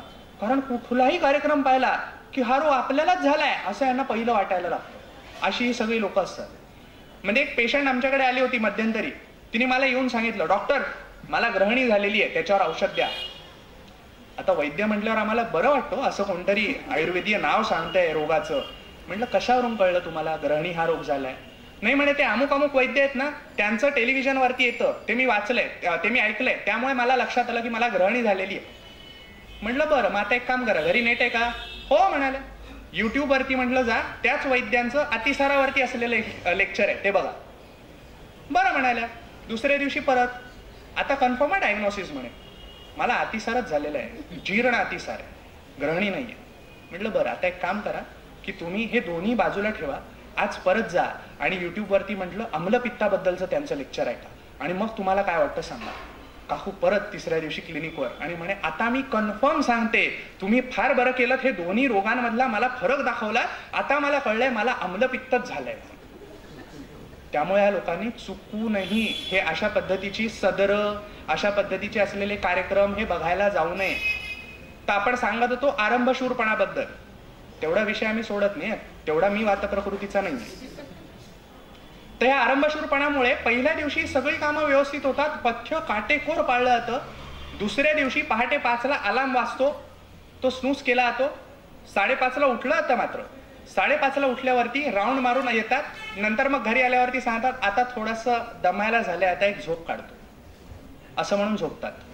नंतर मग ते प्राणायाम वगैरे नको, आज नको, ते उद्याला बघूया. पथ्य थोडंफार पाळलं जातं. तिसऱ्या दिवशी परत पहाटे 5 वाजता अलार्म वाजतो, तो स्नूज होतो, परत स्नूज होतो आणि स्नूजच होत राहतो आणि हे उठतात 8 वाजता आणि नंतर म्हणतात आता काही नाही झेपणार बाबा, हे म्हणजे जास्तच होतंय. बरं, मजेची गोष्ट अशी की ह्यांना चुकून माकून बरं वाटलं ना तर त्याचं क्रेडिट वैद्याला कधी नाही बरं का, त्याचं क्रेडिट पथ्य पाळण्याला. म्हणजे असे ITत येतात दवाखान्यात, असा पेपर समोर टाकतात, बघा शुगर कमी झाली. अरे वा, म्हटलं चांगलं आहे, औषधं वेळेवर घेतलीत ना. औषधाचं जाऊ द्या, पथ्य कसलं पाळलंय, गोड नाही म्हणजे नाही. व्यायाम तुम्ही सांगितलं त्या पद्धतीने केलाय, प्राणायाम करतोय, सगळ्या गोष्टी काटेकोरपणे पाळल्यात. म्हटलं मग औषधं ते सगळं सेकंडरी हो. अशा पद्धतीने सांगणारे रुग्ण हमखास वात प्रकृतीचे, प्रचंड भसरट बोलणारे लोक. नेमकं काय सांगायचंय त्याचा अंदाजच नाही. संध्याकाळी घडलेली एखादी गोष्ट सांगायची असेल तर सकाळपासून सुरुवात करतील यांना फोन केला ना की आपली पाऊण तासाची गच्छंतीच असते, त्याच्या आत फोन ठेवणारच नाहीत कधी, इतकं बडबड करत राहतील. आणि त्यामुळे आम्हाला खरं म्हणजे BAMS ला आणि MD ला दोन्हीला एक केस टेकिंग हा प्रकार असतो. ज्यावेळेला फायनल परीक्षा असते आमची, त्यावेळेला एक दिलेल्या 20-25 मिनिटामध्ये लॉंग केस घ्यायची, म्हणजे त्याच्यामध्ये त्या रुग्णाची असलेली लक्षणं लिहायची, त्याला झालेला व्याधी लिहायचा आणि त्याला देण्यात येणारी ट्रीटमेंट लिहायची. या बाबतीमध्ये जर का वातप्रकृतीचा रुग्ण असला ना तर भयानक मुश्किल असते. 15 मिनिटं तो मला माझ्या नातेवाईकांनी कसा त्रास दिला हेच सांगत बसतो, आणि त्याच्यानंतर मग पुढची 5 मिनिटं मी काय खातो आणि काय खात नाही, आणि मग उरलेल्या 5 मिनिटात आम्ही कशी ती केस लिहिणार आणि पुढे सबमिट करणार, अशी परिस्थिती असते. परवालाच एक जण दवाखान्यात आले होते. आले, मला म्हणे काय डॉक्टर कसे आहात. दवाखान्यात आलेल्या वैद्यालाच प्रश्न. म्हटलं आम्ही बरेच असतो, तुम्ही कसे आहात ते सांगा, इथे येण्याची काय. म्हटलं काय काढलं काम. नाही म्हणे जरा थोडं बोलायचं होतं. म्हटलं बरं बसा. तुम्ही म्हणे लंडनला गेलात का कधी. म्हटलं नाही. का. काय सुंदर शहर आहे म्हणे, इतके स्वच्छ रस्ते. हे स्वच्छता अभियान आपल्याकडे आत्ता त्यांच्याकडे पूर्वीपासून आहे म्हणे. म्हटलं बरं ठीक आहे. सुंदर रस्ते पण सुंदर, आणि हे मेट्रो आपल्याकडे आज आले हो. त्यांच्याकडे ट्यूब्स असतात, त्याच्यातून लोक प्रवास करतात. आणि ब्रिटिश लोक वेळेचे अतिशय काटेकोर, आपल्यासारखं नाही, IST नाही, इंडियन स्टँडर्ड टाइम नाही, त्यांचं स्टँडर्ड टाइम नुसार सगळ्या गोष्टी होतात. मी त्यांना आपला अधूनमधून विचारत असतो, काका पण नेमकं येण्याचं कारण काय. मी ठीक आहे, कळलं आम्हाला लंडन छान आहे, स्वच्छ आहे, तिथे अमुक एक काहीतरी बकिंगहम पॅलेस आहे, अमुक एक काहीतरी ब्रिज आहे, सगळं मान्य. माझ्याकडे येण्याचं कारण काय. तर म्हणतात हा झालं काय, आत्ताला दादरून आलो, डोंबिवलीला म्हणे 3 नंबरचा प्लॅटफॉर्म आहे ना, त्याची उंची फारच कमी हो, खाली उतरता पाय मुरगळला, तू जरा दुखतोय, त्याच्यावर काहीतरी सांगा ना. म्हणजे विचारायचं काय, पाय मुरगळल्यावरचं औषध, आणि त्याच्याकरता ती कोंबडी एवढीशी, आणि त्याच्याकरता मसाला एवढा मोठा, हे असं सगळं असणारे लोक. म्हणजे आम्हाला अतिशय खरं म्हणजे अशा लोकांच्या समोर वैद्यानेच पेशंट असणं गरजेचं असतं, कारण आम्ही पेशन्स बाळगणं गरजेचं आहे. आम्ही त्यामुळे आपले शांतपणे हा बरं मग ते सगळं ऐकून त्याच्यातलं नेमकं लक्षण शोधणं आणि त्याच्यावरती त्यांना चिकित्सा देणं, एवढं दमछाक असलेलं काम हे वातप्रकृतीच्या लोकांच्या बाबतीत हमखास असतं. वातप्रकृतीच्या लोकांना उचलेगिरी करण्याची सवय असते. उचलेगिरी म्हणजे चोरटेपणा नाही बरं का. सहज जाता एखादी गोष्ट दिसली उचलली, सिंड्रोम वगैरे म्हणतात आजकाल त्याला. कसला काय, ती नावं घ्यायला गेलं तर आमच्या जिभेचे तुकडे पडतील अशी परिस्थिती आहे. त्यामुळे आम्हाला आपलं वात पित्त कफत चांगलं कळतं. तर अशा पद्धतीने एखादी गोष्ट सहज उचलायची, खिशात टाकायची, अशी लोक असतात. म्हणजे साधारणपणे शाळेमध्ये असताना पुरवण्या जोडण्याचे जे दोरे असतात ना, त्याची बंडलं जे लोक घरी घेऊन जातात ते वातप्रकृतीचे लोक असतात. बरं, ही बंडलं घरी नेऊन करणार काय, दिवाळीला तोरण लावणार आहे त्याचं, पण काय करणार, त्याच्याशी काय येणं देणं नाही. दिसली चांगली गोष्ट की उचलली. आमचा एक मित्र होता, 10वीला सेंड ऑफच्या वेळेला एक पोतं बरोबर घेऊन आला. सेंड ऑफ वगैरे झाला, आम्हाला सगळ्यांना म्हणाला चला लॅबमध्ये जाऊया. म्हटलं काय, चल म्हणतो मजा दाखवतो. तर बरं लॅबमध्ये गेलो. लॅबमध्ये गेल्यानंतर या पठ्ठ्याने ते पोतं सगळं उपडं केलं. त्याच्यामध्ये टेस्ट ट्यूब्स होत्या, टेस्ट ट्यूबचे स्टँड होते, चिमटे होते, मोरचुदापर्यंतच्या गोष्टी उचलून नेल्या होत्या. कॉपर सल्फेटही घरी. मास्तरांना बरं वाटलं. ते म्हणाले बघा तुम्ही लोक फक्त इथे येऊन शाळेला आभार प्रदर्शन करता, धन्यवाद देता, याच्याकडून थोडं काहीतरी शिका. आज याने शाळेला काहीतरी परतफेड करावी ह्या दृष्टीने एवढं सामान आणून आपल्या लॅबला दिलं. तो म्हणाला मास्तर सगळं झालं असेल तर आता सांगतो, वर्षभरात शाळेतूनच नेलेलं सामान होतं, आता सोडतोय म्हणून परत आणून देतो. ही अशा पद्धतीची लोक की ज्यांना सहज उचलेगिरी. आता त्यात नवीन एक प्रकार आलाय बरं का, सोशल मीडियावरची वातप्रकृतीची माणसं. ऐकून अजब वाटलं असेल ना, हा काय प्रकार आहे. आहेत. त्यामुळे होतं काय की आम्ही जसा मगाशी उल्लेख झाला, माझी प्रोफाईल जर का काढून पाहिली फेसबुकची तर तुम्हाला आयुर्वेद दिसेल. पेज देखील काढून ठेवलेलं आहे. याच्यामध्ये मेहनतीने आम्ही काहीतरी विचार करतो, आयुर्वेदातल्या काहीतरी गोष्टी त्याच्यात लिहितो, लांबलचक पोस्ट लिहितो आणि त्याच्या खाली कॉपीराईट्स मुद्दाम घालून ठेवतो. सोशल मीडियावरची ही जी वातप्रकृतीची लोक आहेत ना, ते सगळं कॉपी पेस्ट करतात. Ctrl+C Ctrl+V आम्हाला माहिती आहे, खाली लेखकाच्या नावाशी काही घेणं देणं नाही.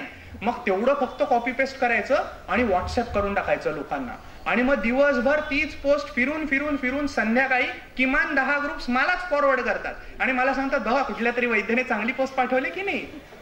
म्हटलं अरे ती मीच सकाळी लिहिली आहे इथे, आणि त्याच्यावर हेच लोक विचारणार पुरावा काय.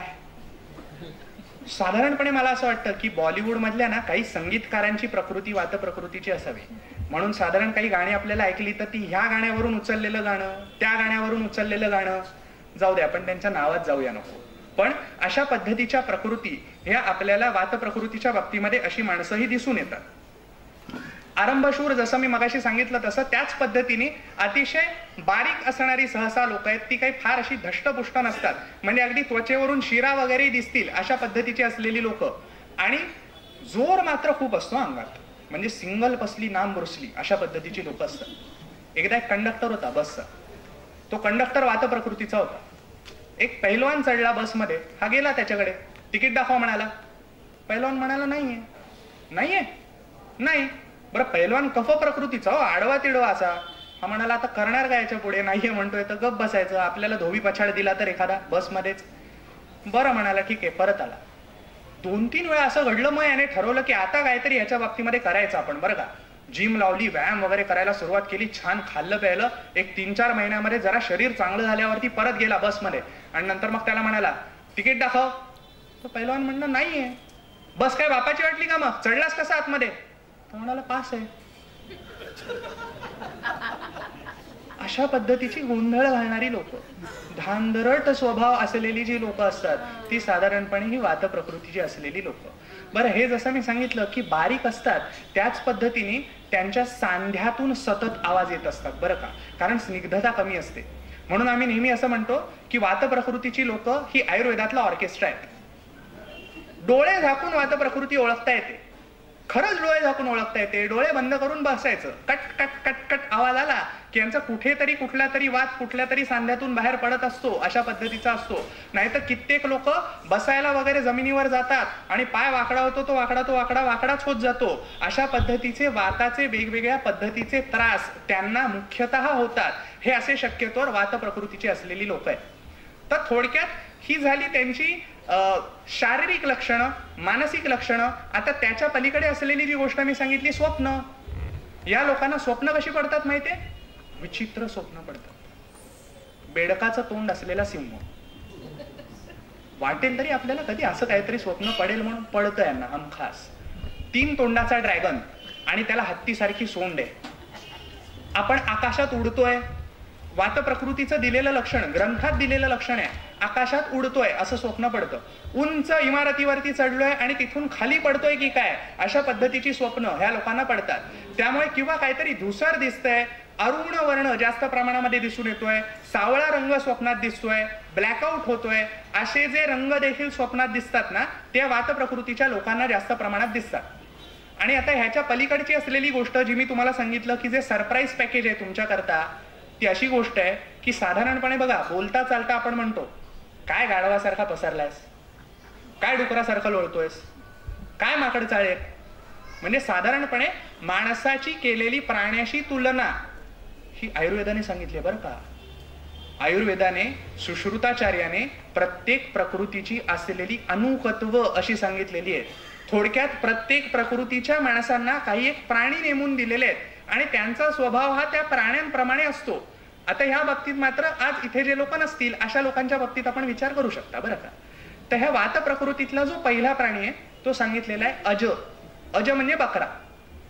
बकरा हा जसा सतत फिरतो, प्रचंड खातो, पण काटक असतो, तशी माणसं असतात. सतत खातात पण खाल्लेला अंगीच लागत नाही अशी ज्यांची तक्रार असते, अशी सगळी बकरा प्रवृत्तीची माणसं असतात. लोक यांचा सहसा बकरा करत असतात.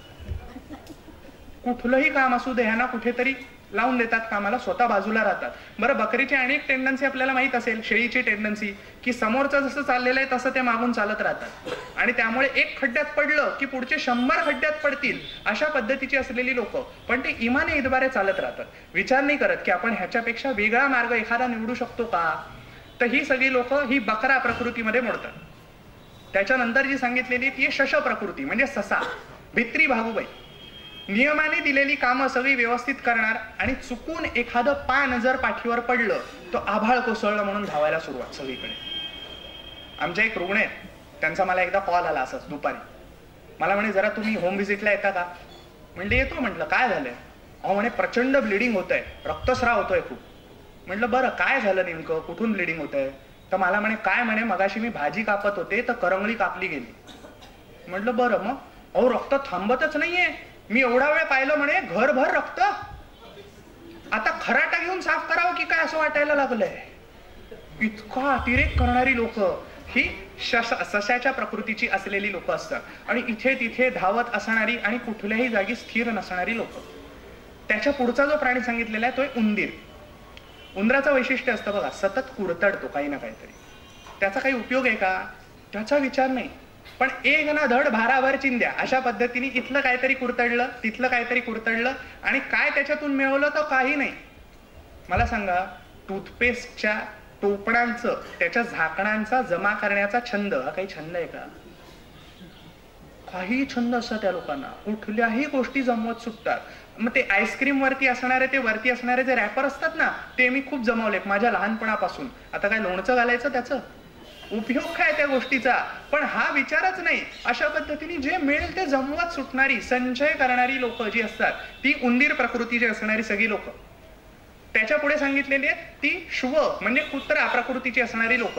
कुत्र्यांचं वैशिष्ट्य असं बघा, एक गल्ली असली, आता आपल्याला मुंबईकरांना सवय आहे, अनेक लोक मॉर्निंग वॉकला सकाळीच जातात, काही काही लोक संध्याकाळी जातात आणि मॉर्निंग वॉक म्हणतात. तर आपल्यापैकी अनेक लोक जे पहाटे पहाटे जातात फिरायला, ते काठीच बरोबर घेऊन जातात. म्हणजे आधी बघितलं तर आपल्याला शाखेत वगैरे चाललंय की काय वाटतं, नंतर कळतं कुत्र्यांकरता घेतलीये बरोबर. इतका कुत्र्यांचा उच्चार असतो प्रत्येक ठिकाणी. त्या कुत्र्यांचं वैशिष्ट्य असतं बघा की गल्लीच्या एका तोंडापासून एकाने भुंकायला सुरू केलं ना की पुढचे सगळे भुंकायला सुरू करतात.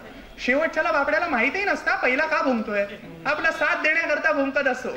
अशा पद्धतीने ह्या वात प्रकृतीच्या लोकांपैकी एकाने काही ऑब्जेक्शन काढलं ना की सगळे त्याच्या मागोमाग ते ऑब्जेक्शन काढायला लागतात, विचारच करत नाही की का काढलं. कुत्र्यांची अनेक सवय असते बघा, गाडी मागे धावत सुटतात.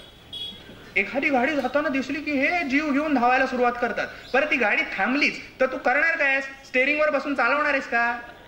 तो विचारच नाही, पण एखाद्या गोष्टीच्या मागे धावत राहायचं फक्त. अशी प्रकृतीची लोक जी असतात ती साधारणपणे कुत्रा प्रकृतीची लोक. कुत्रा प्रकृतीची लोक म्हणतोय, भलतच काहीतरी विचार करू नका. त्याच्या पुढची जी सांगितलेली ती कावळा प्रकृतीची आहे. कावळ्याला छिद्रांवेशी असं म्हटलं जातं आपल्याकडे. म्हणजे एखादा सगळा चांगला कोरा करकरीत पांढरा कागद असेल तर त्याच्यावरचा काळा ठिपका शोधून काढणारी लोक ही या प्रकृतीची लोक असतात. आणि त्यामुळे समीक्षक वगैरे जे असतात ना ते बरोबर ह्या प्रकृतीत बसणारे लोक की त्यांना बरोबर तेवढं निवडून काढता येतं.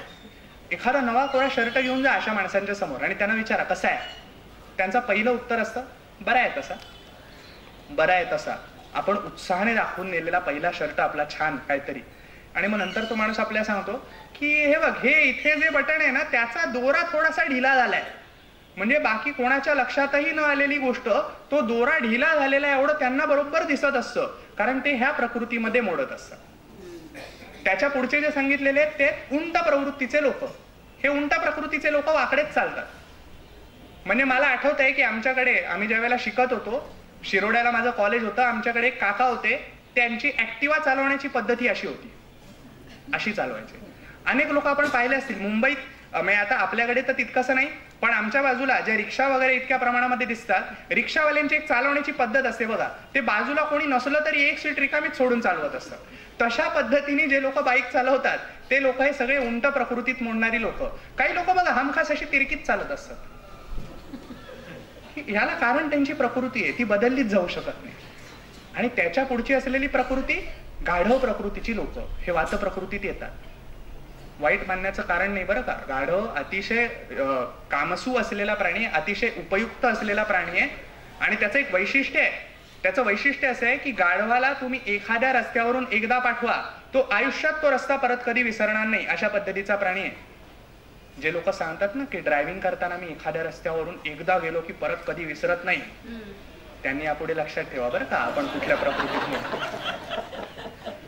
त्यामुळे हे अशा पद्धतीची लोक. बरं, आपल्याकडे गाढवाबद्दल असं सांगितलेलं आहे की यथा गर्दभा चंदन भारवाही भारस्य वेत्ता नतु चंदनस्य. म्हणजे ज्याप्रमाणे गाढवाच्या पाठीवर वाहिलेलं जे ओझ आहे, लादलेलं जे ओझ आहे, ते चंदनाचं जरी असलं तरी त्याला फक्त ते ओझ आहे एवढंच कळत असतं आणि ते आपलं बापडं पुढे रेटत असतं. त्या पद्धतीने या लोकांना उत्तमोत्तम गोष्टी पुढे काढून द्या, त्यांना चांगलं सुग्रास जेवण वाढा, त्यांना त्याने फक्त पोट भरायचं असतं एवढं माहित असतं, त्याच्या गुणधर्मांची काही घेणं देणं नाही. अशा पद्धतीचे लोक हे सगळेजण ह्या प्रकृतीमध्ये मोडतात. तर साधारणपणे वात प्रकृतीची अशा पद्धतीची असलेली गंमत जम्मत. पित्त प्रकृतीच्या बाबतीत मात्र थोड्या थोड्या गोष्टी बदलतात बरं का. पित्त हे तुलनेमध्ये उष्णतेकडे घेऊन जातं आपल्याला, आणि त्यामुळे ही लोक अतिशय गरम असतात, गरम डोक्याची लोक, इतकी गरम की डोक्यावरती एखादं अंड फोडलंच तर आमलेटच बाहेर पडेल. महागाईच्या काळामध्ये सध्या उपयुक्त असणारी लोक इतकी गरम असतात की त्यांना तुम्ही 4 प्रश्न सलग विचारा, 5व्या प्रश्नाला भडकतील. काय सारखं तेच विचारलंय. एखादा माणूस ऑफिसवरून वगैरे आला आणि त्याला विचारलं, का बाबा आज का उशीर झाला, तो आपला सांगतो काहीतरी मीटिंग होती. मग बायको विचारते, आज कसली मीटिंग? नाही, अमुक अमुक होती, अमुक अमुक साहेबांनी बोलवलं होतं, असं तसं. पण त्या साहेबांनी मागच्याच काल परवाच मीटिंग घेतली होती ना. तो शेवटी असा भडकतो, तो म्हणतो तुला काय घेणं देणं आहे का, माझं ऑफिस आहे, माझा साहेब आहे, मी बघतोय काय करतोय ते. हे सगळेजण पित्त प्रकृतीचे. बरं, त्याच्यातही या पित्त प्रकृतीच्या लोकांना ना भूक बिलकुल सहन होत नाही. त्यामुळे पोटात काही नाहीये आणि समोरचा 10 प्रश्न विचारतोय की त्याची पार एन्काउंटरच असतो, त्याची गच्छंती असते. मग त्याला आयुष्यभराची अद्दल घडेल अशा पद्धतीने फैलावर घेतात ना, किंवा पार अगदी 2-3 वर्षांपूर्वीच्या सगळ्या गोष्टी काढून मग त्याचं होतं नव्हतं करून टाकतील, अशा पद्धतीची लोक आहेत. द्रव हा गुण ह्यांच्यामध्ये जास्त प्रमाणामध्ये असतो, त्यामुळे घाम प्रचंड प्रमाणात येतो आणि घामाला दुर्गंधी देखील जास्त प्रमाणात असते. त्यामुळे साधारणपणे अत्तर, सेंट, डिओड्रंट याचे जे ग्राहक वर्ग असतो ना, तो सगळा पित्त प्रकृतीवाला असतो. ज्यांना हे सगळं आवडतं हे पित्त प्रकृतीचे असलेले लोक. बऱ्या द्रव गुणधर्मामुळे असं होतं की लघवीला तुलनेमध्ये जास्त होतं, शौचालय दिवसातून 2 ते 3 वेळा होत असतं, ती त्यांची प्रकृती असते. आणि क्वचित कधीतरी 4 लोकांच्या समोर जायचं असेल, एखादा समजा अशासारखा काही प्रसंग असेल, अशा प्रसंगामध्ये तर ह्यातल्या कित्येक लोकांचं शौचालय हेच आश्रयस्थान असतं. 2-3 वेळा 4-5 वेळा जाऊन येतील. टेन्शनच इतकं आलेलं असतं त्यांना की आता करणार काय, आपण काय बोलणार, आपण लोकांना कसे भेटणार, या पद्धतीचं असलेलं टेन्शन ह्या द्रव गुणधर्मामुळे पित्ताला आलेलं असतं. उष्ण प्रकृतीची लोक असल्यामुळे त्यांना सतत पंखा हवा असतो. म्हणजे आत्ताच्या थंडीत देखील त्यांना पंखा पाहिजेच, एसी लावला तरी पंखा पाहिजे. हे पित्त प्रकृतीचे लोक असतात. आणि वात प्रकृतीचे लोक नेमके उलट. त्यांनी बातम्यांमध्ये चुकून जर का पाहिलं की आज मुंबईतलं तापमान 2 अंशांनी खाली घटलंय, की ते ताबडतोब आपल्या ट्रंका उघडतात आणि आपल्या शाली बिली पांघरून छानपैकी बसतात, मग ते तापमान कमी आलेलं असू दे किंवा नसू दे. पित्त प्रकृतीच्या लोकांना मात्र एसी बरोबर पंखा देखील हवा, अशा पद्धतीची लोक. आणि सहसा ज्यांचे तळ हात आणि तळ पाय हे आरक्त वर्णाचे असतात, म्हणजे रक्तवर्णी असतात, अशा पद्धतीची असलेली लोक ही पित्त प्रकृतीची असतात. बघा, काही पित्त प्रकृतीच्या लोकांनी लगेच स्वतःचे हात पाहिले.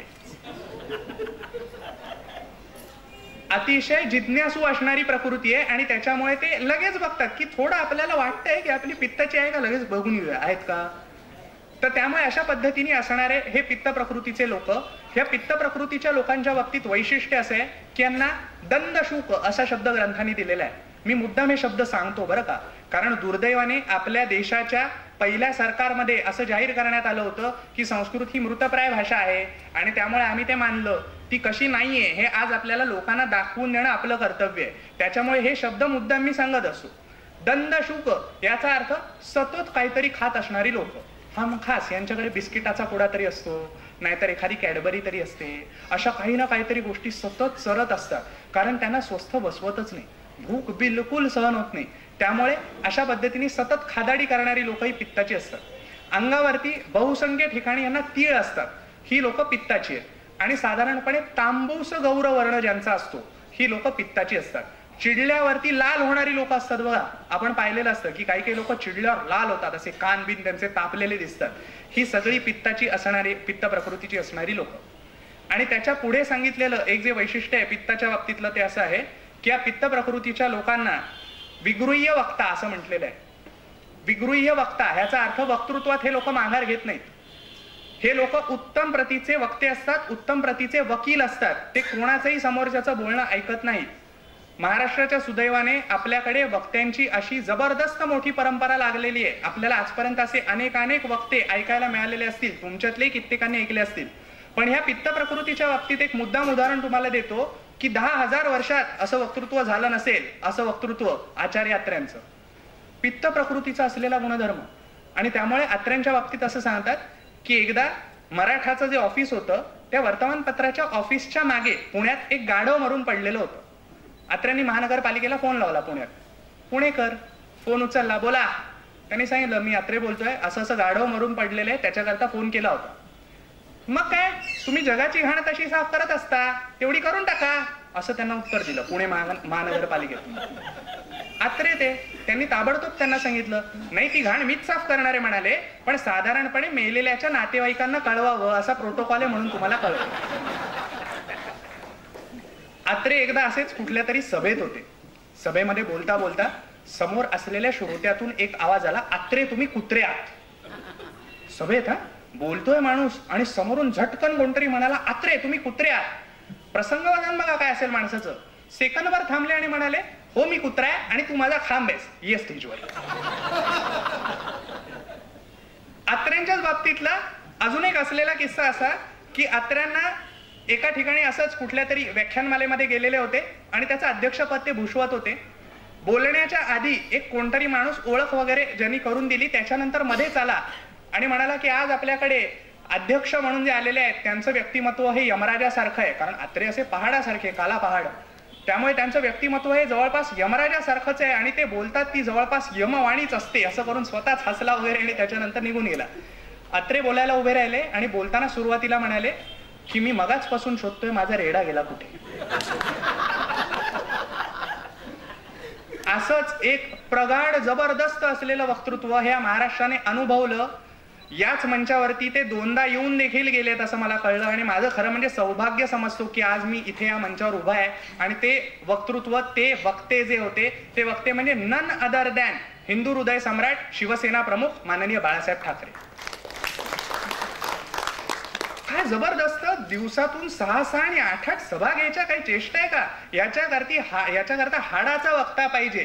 केवळ पाणी पिऊन राहायचं आणि तो झंझावात महाराष्ट्रभर सगळीकडे पोचवायचा ही काही सोपी असलेली गोष्ट नाहीये. बरं, त्याच्यातही मजा अशी की बोलायला माणूस एकदा उभा राहिला आणि एकदा का समोर बोलत असताना जमलेल्या माझ्या तमाम हिंदू बांधवांनो, भगिनींनो आणि मातांनो हे शब्द कानावर पडले की समोर कितीही मोठा जमाव असला तरी देखील तो जमाव शांत व्हायचा. ही ताकद त्या शब्दामध्ये होती आणि याच्याकरता तसा वक्ता लागतो. एकदा असाच साहेबांचा किस्सा आहे की एकदा प्रचंड जल्लोष शिवसैनिकांचा होता आणि साहेब बोलायला उभे राहिले, 2 वेळा हात देखील उंचावले तरी देखील समोरचे शांत बसायला तयार होईना. इतका प्रचंड गदारोळ की साहेबांनी शेवटी तिथे मंचावर फक्कल मारली खाली. तुम्ही फोटोही पाहिला असेल तो साहेबांचा. आणि त्याच्यानंतर म्हणाले, तुमचं आपलं चालू द्या, मी आमची एसटी येते का वाट बघत बसतो इथंच. हे जे प्रसंगावधान आहे ना, ह्याच्याकरता तो वक्ता हाडाचा असला पाहिजे. आणि सुदैवाने अशा पद्धतीची अनेक वक्त्यांची परंपरा ही आपल्या महाराष्ट्राला लाभली. आज सांगायला मला मुद्दाम आनंद होतोय की कुठे ना कुठेतरी त्या एका वक्त्यांच्या परंपरेचा असलेला मी देखील एक छोटासा घटक. कारण आमचे आजोबा भारताचार्य धर्मभूषण प्राध्यापक सुग शेवडे, जसा मगाशी उल्लेख झाला, आमचे वडील डॉक्टर सच्चिदानंद शेवडे आणि आता आम्ही सहसा एका घराण्यातल्या सलग 3 पिढ्या या एका क्षेत्रामध्ये असं दिसून येत नाही. आमच्या बाबतीत सुदैवाने तसं झालंय. सहसा मी ही गोष्ट बाहेर सांगत नाही. त्याला कारण असं की सांगे वडिलांची कीर्ती तो एक मूर्ख असं समर्थांनी म्हटलंय. त्यामुळे ती सांगण्यामध्ये काही अर्थच नाही. आज मुद्दाम हे सांगतोय त्याला कारण असं की आमच्या आधीच्या दोन्ही पिढ्यांना तुम्ही ऐकलेलं आहे. टोपीवाला व्याख्यानमाला ही पहिली अशी व्याख्यानमाला आहे की जिथे आमच्या 3ही पिढ्या येऊन वक्ते म्हणून इथे बोलून गेलेले. तर विगृह्य वक्ता ह्याच्यावरून आपला विषय चालू होता. पित्त प्रकृतीची लोक जी ते स्तरावर बोलणारी असतात, अशा पद्धतीची असलेली लोक, त्याच्यामध्ये एक वक्ता असाच एकदा बोलायला उभा राहिला. समोर बसलेले अनेक श्रोते असेच बसलेले होते. ह्याने बोलताना सुरुवात केली आणि बोलता बोलता म्हणाला की आजपर्यंत माझ्या आयुष्यातली अनेक वर्ष मी अशा स्त्रीच्या मिठीमध्ये घालवलेली आहे जी स्त्री माझी बायको नव्हती. श्रोते स्तब्ध झाले 2 मिनिटं, काय बोलतायत आता. त्याच्या पुढे त्यांनी पॉज घेऊन लगेच असं म्हटलं की कारण ती माझी माता होती, ती माझी आई होती. श्रोते खुश झाले. एक वात प्रकृतीचा श्रोता होता त्याच्यात. त्यांनी लिहून घेतलं. हमखास काहीतरी टिपणं काढत बसतात बरं का, काय काढतात काही पत्ता लागत नाही. पण त्यांनी लिहून घेतलं, हा असा मस्त पंच दिसतोय, आज हा ट्राय करायचा. बरं, कुठे ट्राय करायचा? घरी. घरी गेले साहेब, बेल मारली. बायकोनी दारू वडलं बॅग वगैरे दिली आणि आयटीत सांगितलं, माझ्या आयुष्यातली कित्येक वर्ष मी अशा स्त्रीच्या मिठीमध्ये घालवलेली आहे जी स्त्री माझी बायको नव्हती. बायकोलाच सांगतायत. बरं, बायको पित्त प्रकृतीची, ती भडकली. ती म्हणाली, मग कोण होती ती? हा गांगरला. म्हणाला, नेमकं आता ते आठवत नाहीये कोण होते. त्यामुळे असे अतिशय गांगरणारी असलेली लोक आणि ज्यांना झटकन ग्रास्प होतं, एखादी गोष्ट शिकवत असताना झटकन समजते.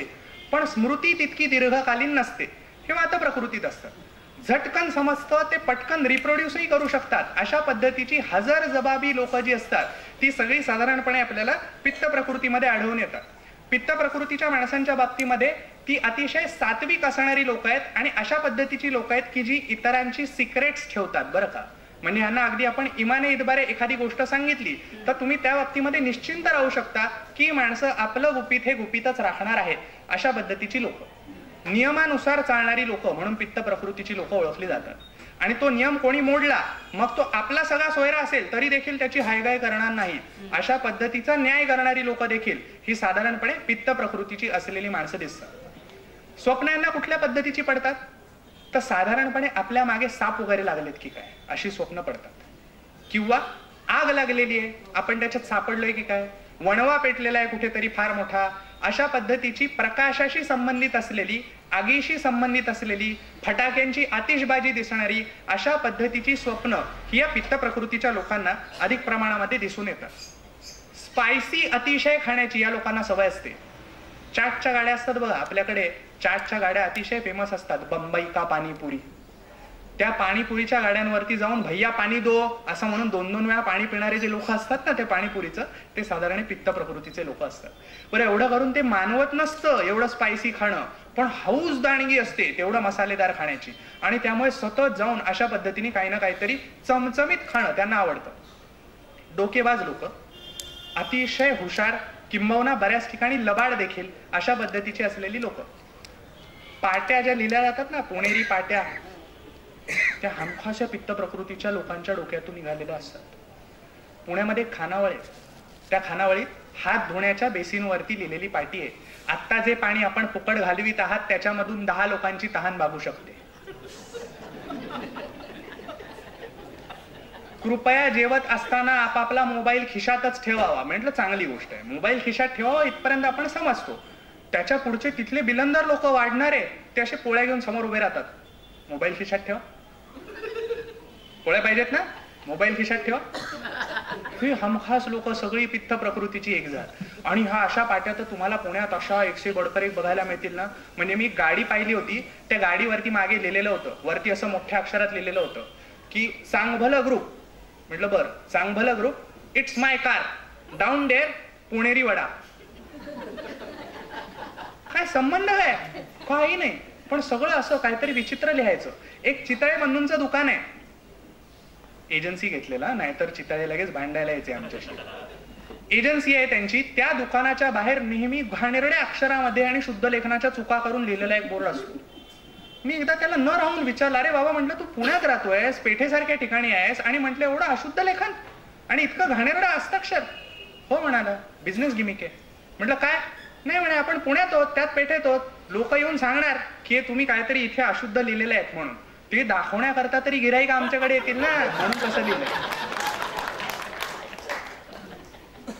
त्या डेक्कन कॉर्नरला एक पाटी लावलेली आहे, खरंच आहे बरं का, कधीतरी जाऊन खात्री करू शकता तुम्ही. आमच्या इथे साडीला फॉल लावून मिळेल तसेच आयुर्वेदिक चूर्ण मिळतील. दोन्हीचा संबंध आहे, काही आपलं करून टाकायचं.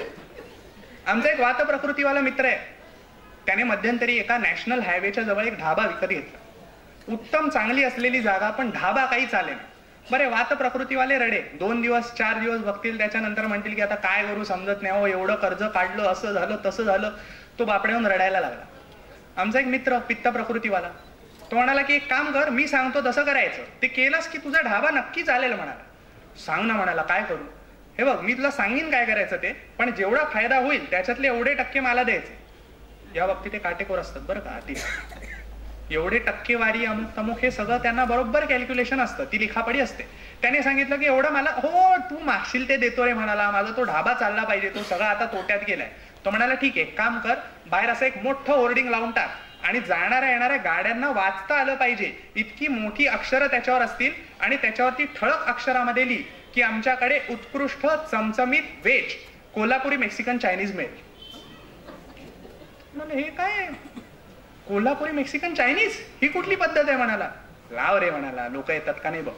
लावला पठ्ठ्याने आणि खरंच दुसऱ्या दिवसापासून थांबायला लागले लोक. आहे काय कोल्हापुरी मेक्सिकन चायनीज, नवीन पदार्थ. बरं, इथून मुंबईतून पुण्याला जाणारे वगैरे लोक असतात, मध्ये त्यांना वाटतं चला काहीतरी असं नवीन काहीतरी दिसतंय, थांबूया, खाऊन बघूया काय ते. आपली तेवढी साधारणपणे चव असते, त्याच्यामुळे आपण SPD असं फक्त शेवपुरीला नाव दिलं की लगेच उड्या नाही मारत त्याच्यावर. आपल्या माहीत असतं आज शेवपुरीच निघणार आहे, त्याच्या पलीकडे काही नाही. तर तशा पद्धतीने असलेले होर्डिंग पाहिलं लोकांनी आणि रांग लागायला सुरुवात गाड्यांची. तिथे होता होता ह्याला घाम फुटला, कारण लोक विचारायला लागले आता द्या ते कोल्हापुरी मेक्सिकन चायनीज काय ते. आणि फोन केला लगेच, चला. अरे म्हणाला इथे सगळे आलेत लोक, पण म्हणे ते मागतायत तो पदार्थ, आता काय सांगू. आणि शांतपणे सांगितलं काही नाही म्हणा, त्यांना सांग की स्वल्पविराम द्यायचे राहिले.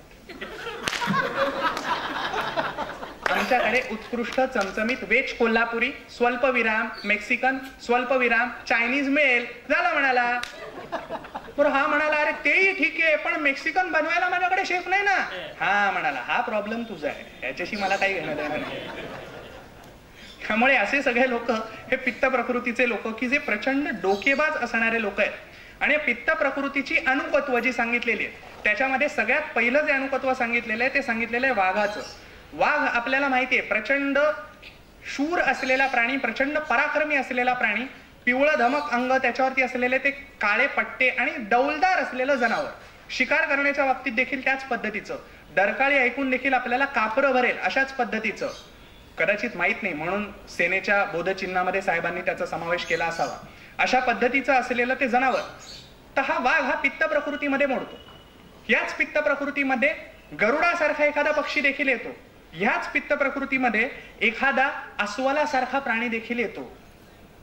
अस्वल आता तसं पाहिलं तर काही प्रचंड पराक्रमी वगैरे नाही ना, पण आपण जर नॅशनल जिओग्राफिक वगैरे किंवा डिस्कवरी वगैरे चॅनल, ॲनिमल प्लॅनेट सारखे चॅनल चुकून माकून बघत असलात, आजकाल आमच्या सिरियलच एवढ्या झाल्यात आणि कुठली सून आणि कुठली सासू आणि कुठल्या सिरियल मधली ह्याचाही आजकाल पत्ता लागत नाही. पण आमच्या माता भगिनी बघत असतात. अर्थात त्यांनी बघावं, त्यांचा तो विरंगुळ आहे, पण चुकून माकून कुठून जर का आपण अशा पद्धतीचे चॅनल बघत असू तर आपण पाहिलं असेल ते अस्वल एखाद्या अशा कठड्यावर उभं राहतं आणि मासा असा बरोबर उडी मारतो त्यावेळेला ते पकडतं.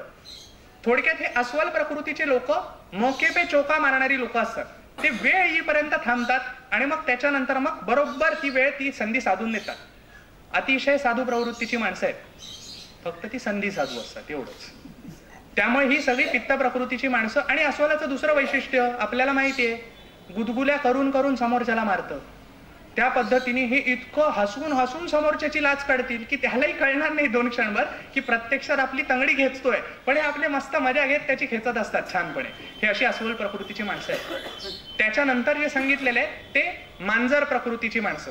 आता वाघ आला म्हणजे वाघाची मावशी आली ना, तशी मांजर प्रकृतीची माणसं, दबक्या पावलांनी चालणारी लोक, लबाड असलेली लोक, गुपचूप कामं करणारी लोक, डोळे मिटून दूध पितात. ह्यांना असं वाटत असतं की आपल्याकडे कोणी बघत नाहीये, पण सगळ्या जगाच्या नजरा ह्यांच्याच वरती रोखलेल्या असतात.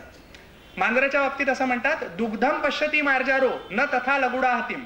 मांजराला समोरचं दूध फक्त दिसत असतं, त्याच्या मागून येणारे काठीचे रट्टे दिसत नसतात. त्या पद्धतीची असलेली लोक असतात की आत्ता समोर जे दिसतंय ना तेवढं हळूच उचलता येतंय का बघूया. त्यानंतर जे सांगितलेलं आहे ते सांगितलेलं आहे माकड. आता माकड म्हटल्यावरती आपल्याला अगदीच काहीतरी वाटतं ना, पण तसं नाहीये. आपल्याकडे बघा सांगितलंय, मनोजवम मारुत तुल्य वेगम जितेंद्रियम बुद्धिमताम वरिष्ठम. हनुमानाच्या बाबतीत असं सांगितलंय की केवळ बळच नाही तर बुद्धीमध्ये देखील श्रेष्ठ असलेली अशा प्रकारची देवता असणं, म्हणजेच हा गुण कुठेतरी वानरांमध्ये देखील असल्याने झालेली ती तुलना आहे, त्या पलीकडची नाहीये. आणि हा अशा पद्धतीने बुद्धिमान असलेला प्राणी आहे वानर. माकडाचं तुम्ही जर नीट बघाल तर काही काही प्रजातीतली माकडे आहेत की जी एका झाडावरून दुसऱ्या झाडावर जात असताना त्यांची किमान शेपूट तरी मागे राहिलेली असते. शेपूट म्हणजे पाचवा पाय, तो त्या पद्धतीने असतो मागे राहिलेला. का? कारण तेवढी बुद्धी असते की आपण झटकन सगळं सोडून पुढे जायचं नाहीये. मागचं हळूहळू सोडून पुढे जाणारी लोक ही साधारणपणे ही माकड प्रकृतीची लोक. ही लोक लहान मुलांच्या बाजूला वगैरे बसणं घातात बरं का, पुढ्या काढत राहतात काही ना काही, आणि त्यांना काय आनंद मिळतो काही समजत नाही. हळूच लहान मुलाला एखादा चिमटा काढतात आणि त्याने ठॅ करून रडायला सुरुवात केली की आपले नामोनिराळे असे वर बघायला सुरुवात. अशी ही सगळी माकड प्रकृतीची लोक. त्यानंतर जी सांगितलेली आहे ती साप प्रकृतीची लोक. आता मजा बघा कशा पद्धतीची आहे की हा जो साप प्रकृतीची लोक पित्तात आलेली आहेत, तशीच पित्तामध्ये जी लोक आलेली आहेत पुढची ती आलेली आहेत मुंगूस प्रकृतीची लोक. अही नकुल न्याय. आपल्याला माहिती आहे सापाची आणि मुंगुसाची मैत्री असते का? नाही, त्यांचं शत्रुत्व एकमेकांबरोबर. तशी साप प्रकृतीची लोक ही समोरच्याला डसणारी ज्या पद्धतीची आहेत त्याच पद्धतीची त्या लोकांना नामोहरम करणारी लोक देखील पित्त प्रकृतीची आहेत. मुंगूस. आता मगाचं वात प्रकृतीचा आठवा. तिथे मी तुम्हाला सांगितलं होतं उंट आणि गाढवाबद्दल. किती छोटा छोटा विचार शास्त्रकारांनी केला असेल बघा बरं का. आपल्याकडे सुंदर सुभाषित आलेलं आहे. उष्ट्राणाम गृहे लग्नम गर्दभा शांती पाठका परस्परम प्रशंसंती अहो रूपम अहो ध्वनी.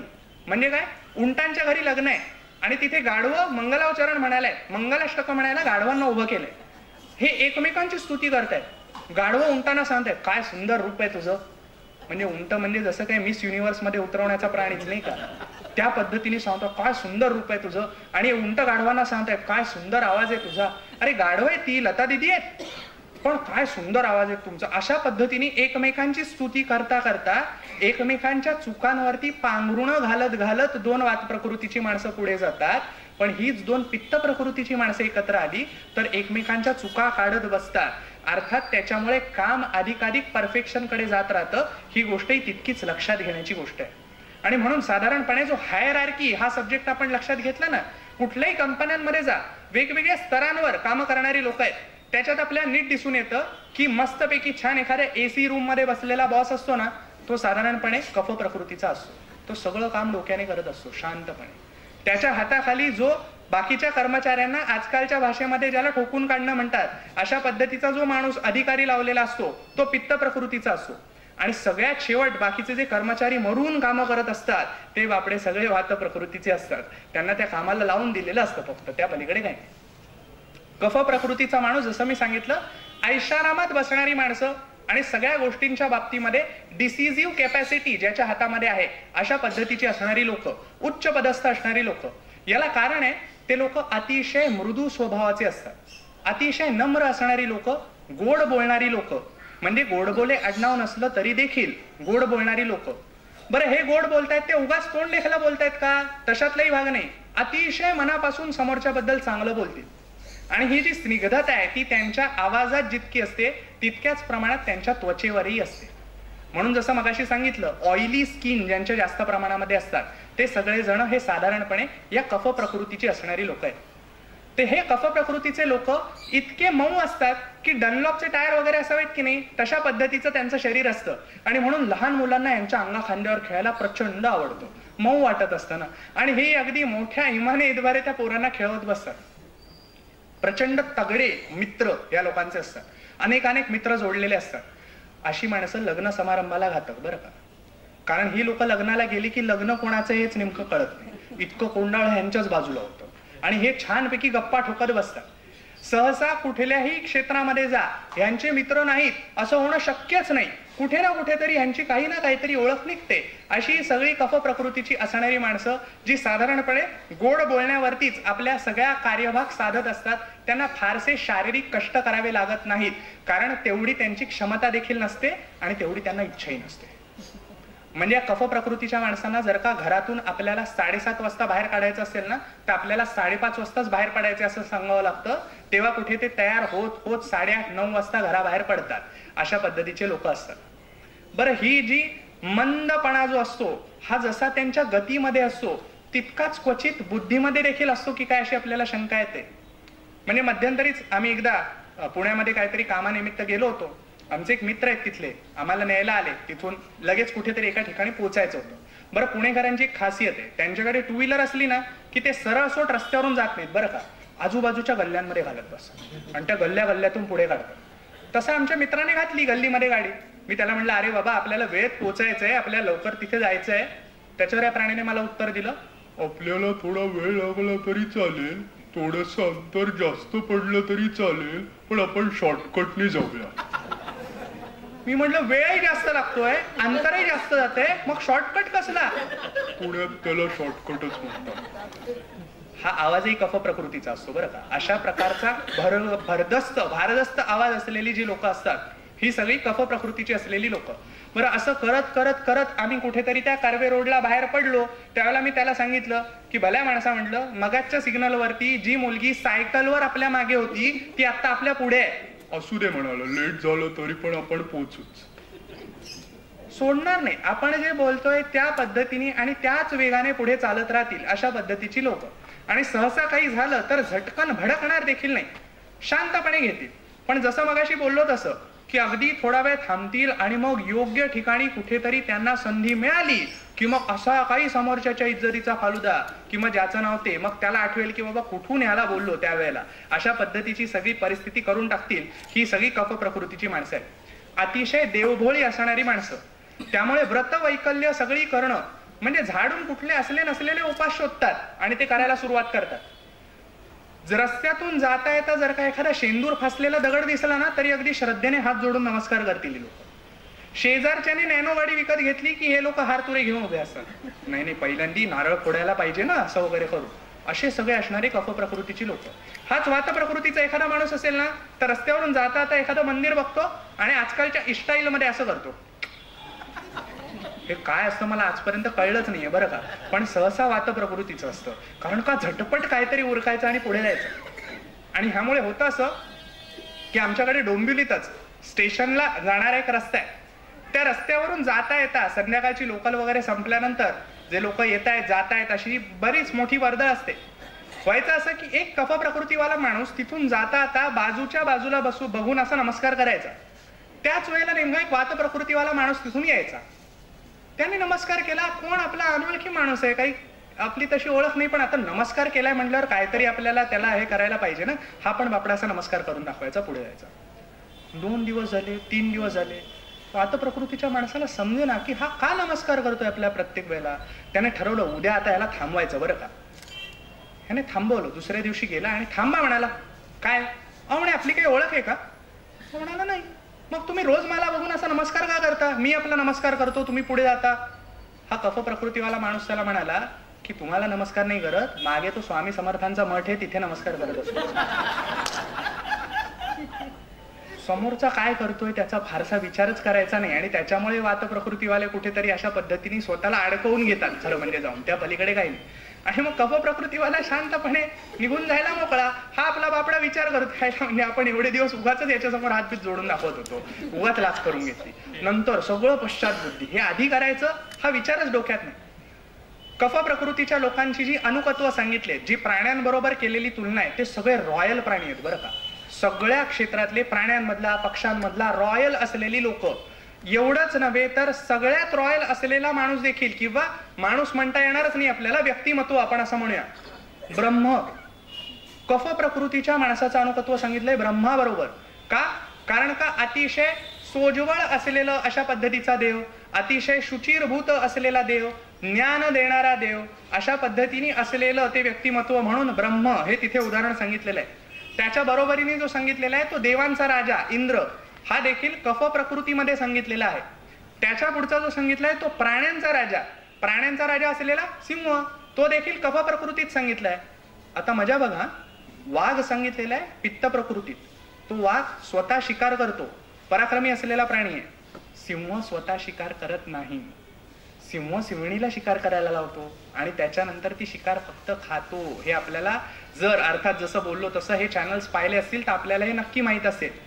कफ प्रकृतीची असलेली वृत्ती, आपण बसून राहायचं आरामात आणि त्याच्यानंतर मग बाकीच्या कोणाला तरी पुढे पाठवायचं, ढकलायचं. ती धक्का गाडी असते ना त्या पद्धतीने धक्का मारायचा की ते पुढचे जातात आपले कोसळत कोसळत कोसळत. अशा पद्धतीने आरामात बाजूला बसून राहणाऱ्या व्यक्ती कफ प्रकृतीच्या. त्याच पद्धतीने पुढचं जे सांगितलेलं आहे ते सांगितलेलं आहे हंस. हंस देखील डौलदार असलेलं जनावर. एका तळ्यात होती बदके पिले सुरेख, आपण कविता वाचलेली असेल, म्हटलेली असेल. अशा पद्धतीचा तो राजबिंड असणारं व्यक्तिमत्व हे राजहंसाचं किंवा हंसाचं, असा असलेला पक्षी देखील हा याच कफ प्रकृतीमध्ये मोडतो असं सांगितलेलं आहे. त्यामुळे थोडक्यात जर आपण आता पाहिलं की हे अशा पद्धतीने वेगवेगळ्या पद्धतीचे आपण ज्याला म्हणू शकतो की साधारणपणे घुसळून जे क्रीम बाहेर काढलं होतं ना ते असलेले लोक हे कफ प्रकृतीचे लोक आहेत. प्राण्यांमध्ये अजून 1-2 उदाहरणं अशी आहेत की घोडा, अश्व हे उदाहरण कफ प्रकृतीचं आहे. बैल हे उदाहरण कफ प्रकृतीचं आहे. बैलासारखी कामसू असणारी लोक देखील आहेत, धष्टपुष्ट असणारी लोक देखील आहेत. मात्र घोड्याच्या बाबतीतही बघा, घोडा उभं राहून विश्रांती येतो. कफ प्रकृतीच्या काही काही लोकांनाही सवय असते बरं का, जिथे असतील, ज्या अवस्थेत असतील त्या अवस्थेत झोपू शकतात. व्याख्यानाला घातक असलेली लोक, वक्ता कितीही पट्टीचा असू दे, यांचा डोळा लागलेलाच असतो कधी ना कधीतरी. मग बाजूनी कुठून आता जसा एक मध्येच हास्याची लकीर उमटली तशी उमटली की मग ते एकदम असे भानावर येतात आणि मग हा अच्छा असं चालू होतं का. त्यामुळे साधारणपणे शाळेमध्ये जर आपण पाहिलं ना तर आपल्याला दिसून येतं की कफ प्रकृतीचे लोक हे बॅकबेंचर्स असतात. मागचा बेंच आधीच जाऊन पकडतात. ते म्हणतात आपण निवांत झोपा काढूया. वात प्रकृतीवाल्यांना पुढे बसायला भाग पाडतात बापड्यांना. म्हणजे पहिल्यांदा सगळ्या शिक्षकांचं लक्ष, कारण काही काही शिक्षक असतात तुम्हाला आठवत असतील, तुम्हाला असलेले पहिल्या 2 रांगांना शिकवतात, एवढा हळू आवाज असतो त्यांचा. आणि मध्ये बसणारे सगळे धोरणी पित्त प्रकृतीवाले लोक असतात. ते मध्ये जागा पकडतात. इथूनही मार पडायला नको, तिथूनही मार पडायला नको, अशा पद्धतीने सेफ मोडवरती असणारी जी प्रकृती आहे ती पित्ताची प्रकृती आहे. तर एकंदरीत असलेल्या ह्या ज्या 3 प्रकृती आहेत त्या अशा प्रकारच्या आहेत. आता ह्या ज्या कफ प्रकृतीच्या बाबतीतली स्वप्न आहेत ती आपल्याला बघू शकतो. तर ती अशा पद्धतीची स्वप्न आहेत की जलाशय दिसणं, कमळांचे ताटवे फुललेले दिसणं, समुद्र दिसणं, वेगवेगळ्या पद्धतीच्या पाण्याच्या असलेल्या मनोरम्य जागा दिसणं, ही अशी रॉयल स्वप्न ज्यांना पडतात. आपण छानपैकी गादीवर पहुडलेलो वगैरे आहोत, आपण राजा झालेलो आहोत, अशी स्वप्न ज्यांना दिसतात हे साधारण कफ प्रकृतीचे लोक आहेत. आणि ही तिन्ही प्रकृतीची लक्षणं पाहिल्यावरती आता आपल्यापैकी कित्येकांना साधारण लक्षात आलं असेल की आपली प्रकृती कुठली आहे. आता तुम्हाला ह्यातून 100% तुमची प्रकृती कुठली आहे कळेल का? नाही कळणार. त्याला कारण असं आहे की त्याच्याकरता तुम्हाला तुमच्या जवळच्या शुद्ध आयुर्वेदीय चिकित्सा देणाऱ्या वैद्याकडे जाणं गरजेचं आहे. त्याच्याकरता वैद्य परीक्षित शेवडेंकडे या असं सांगत नाहीये बरं का. पण त्यांच्याकडे जाऊन आपली नेमकी प्रकृती कुठली हे तुम्ही एकदा ठरवून घेऊ शकता. आम्ही या व्याख्यानातून जे देतोय ते केवळ मार्गदर्शक तत्व आहे, ती केवळ एक गाईडलाईन आहे की ज्याच्यामुळे आपल्या लक्षात येईल की आपली प्रकृती कुठल्या पद्धतीची आहे. कदाचित काही लोकांना असं जाणवलं असेल की आपल्या प्रकृतीला आपली जी लक्षणं आहेत ती कुठल्या तरी 2 प्रकृतींमध्ये जाणवत आहेत. असं ज्यांना वाटतं त्यांनी असं समजून चालायचं की त्या दोन्हीची लक्षणं त्यांच्यात असल्यामुळे ती दोन्ही दोष त्यांच्यात जास्त प्रमाणात असतात. अर्थात त्यांची प्रकृती ही त्या दोन्ही दोषांनी बनलेली आहे. आणि ज्या लोकांना असं वाटतं की तिन्ही प्रकृतीमध्ये आपली काही ना काहीतरी लक्षणं आढळत आहेत त्या लोकांनी डोळे झाकून आपण वात प्रकृतीचे होत असं ठरवलं. कारण त्यांचा आता निर्णयच झालेला नाहीये की ते नेमक्या कुठल्या प्रकृतीचे आहे आणि तो होण्याकरता त्यांना बराच वेळ जावा लागणार आहे. कदाचित परवाला किंवा 13वाला कोणाचा तरी मला कॉल देखील येईल सांगण्याकरता. हमखास येतात अशी व्याख्यानं झाल्यानंतर की असं मला ते नंतर कळलं बरं का माझी प्रकृती वाताची आहे. आणि हमखास असे नंतर येणारे कॉल जे असतात ते वात प्रकृतीवाल्यांचे असतात, असा आजवरचा अनुभव आहे. त्यामुळे ती प्रकृती वाताची असं समजून चाला. काय महत्व आहे प्रकृती जाणण्यामागचं? महत्व असं आहे की आयुर्वेद असं सांगतो की स्वस्थस्य स्वास्थ्य रक्षणम आतुरस्य विकार प्रशमनम च, हे आयुर्वेदाचं तत्व आहे. आयुर्वेद काय तर पहिल्यांदा रोग होऊ नये ह्याच्या करता आहे. आणि त्यातून जर का रोग झालाच तर मग त्याच्यावरची औषधं द्यावीत ह्याच्या करता आयुर्वेद आहे. जगाला प्रिव्हेंटिव्ह मेडिसिन ज्याचाच प्रचंड मोठ्या प्रमाणात गवगवा केला तो जर कोणी दिली असेल तर ती आयुर्वेदाने ती चिकित्सा दिलेली आहे. आणि त्याच्यामुळे आपली प्रकृती कुठली हे पाहिलं की आपण पथ्य कुठली पाळावीत एवढं आपल्याला लक्षात येतं. त्या पद्धतीने आपण जर का राहिलो तर शक्यतोवर त्या दोषांमुळे होणारे रोग आपल्याला होतच नाहीत. शक्यतोवर वैद्यांची दवाखान्याची पायरी चढण्याची वेळ आपल्याला येतच नाही. हे वैद्य असून देखील सांगतोय बरं का. खरं म्हणजे तसं पाहिलं तर तुमच्या येण्यावरती आमचं पोट आहे दुसऱ्या एका प्रकारे. पण आयुर्वेदाला ते अपेक्षित नाही. आयुर्वेदाला वैद्याचं असं कार्य अपेक्षित आहे की त्याने समाजाला निरोगी ठेवलं पाहिजे. आणि त्याच्यानंतर जर गरज पडली तर मग आम्ही तुमच्याकरता आहोतच, आम्ही रुग्णसेवा देण्याकरताच आहोत.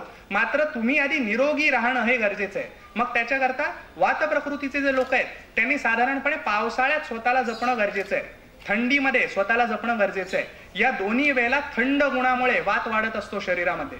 त्यामुळे ह्या 2 गोष्टी अतिशय त्यांनी जपणं महत्वाचं आहे. मगाशी जसं सांगितलं तिळाचं तेल कोमट करून रोज सकाळी आंघोळीच्या आधी आपल्या शरीराला लावून जिरवणं आणि गरम पाण्याची आंघोळ करणं अतिशय सोपा असलेला हा प्रकार जो आहे तो वाताकरता उपयुक्त आहे. कडधान्य शक्यतोवर ह्या माणसांनी टाळावीत. अभ्यंगाचं सांगितल्यावर अनेक लोक आम्हाला म्हणतात आम्हाला सकाळी अमुक 1 वाजताची लोकल पकडायची असते त्याचं काय. त्यांना मी नेहमी सांगतो की हे सगळं मान्य आहे. म्हणून साप्ताहिक सुट्ट्या जेव्हा असतील किमान तेव्हा तरी ही गोष्ट आपण सहज करू शकतो एवढं लक्षात घेऊन तेव्हा ती करा.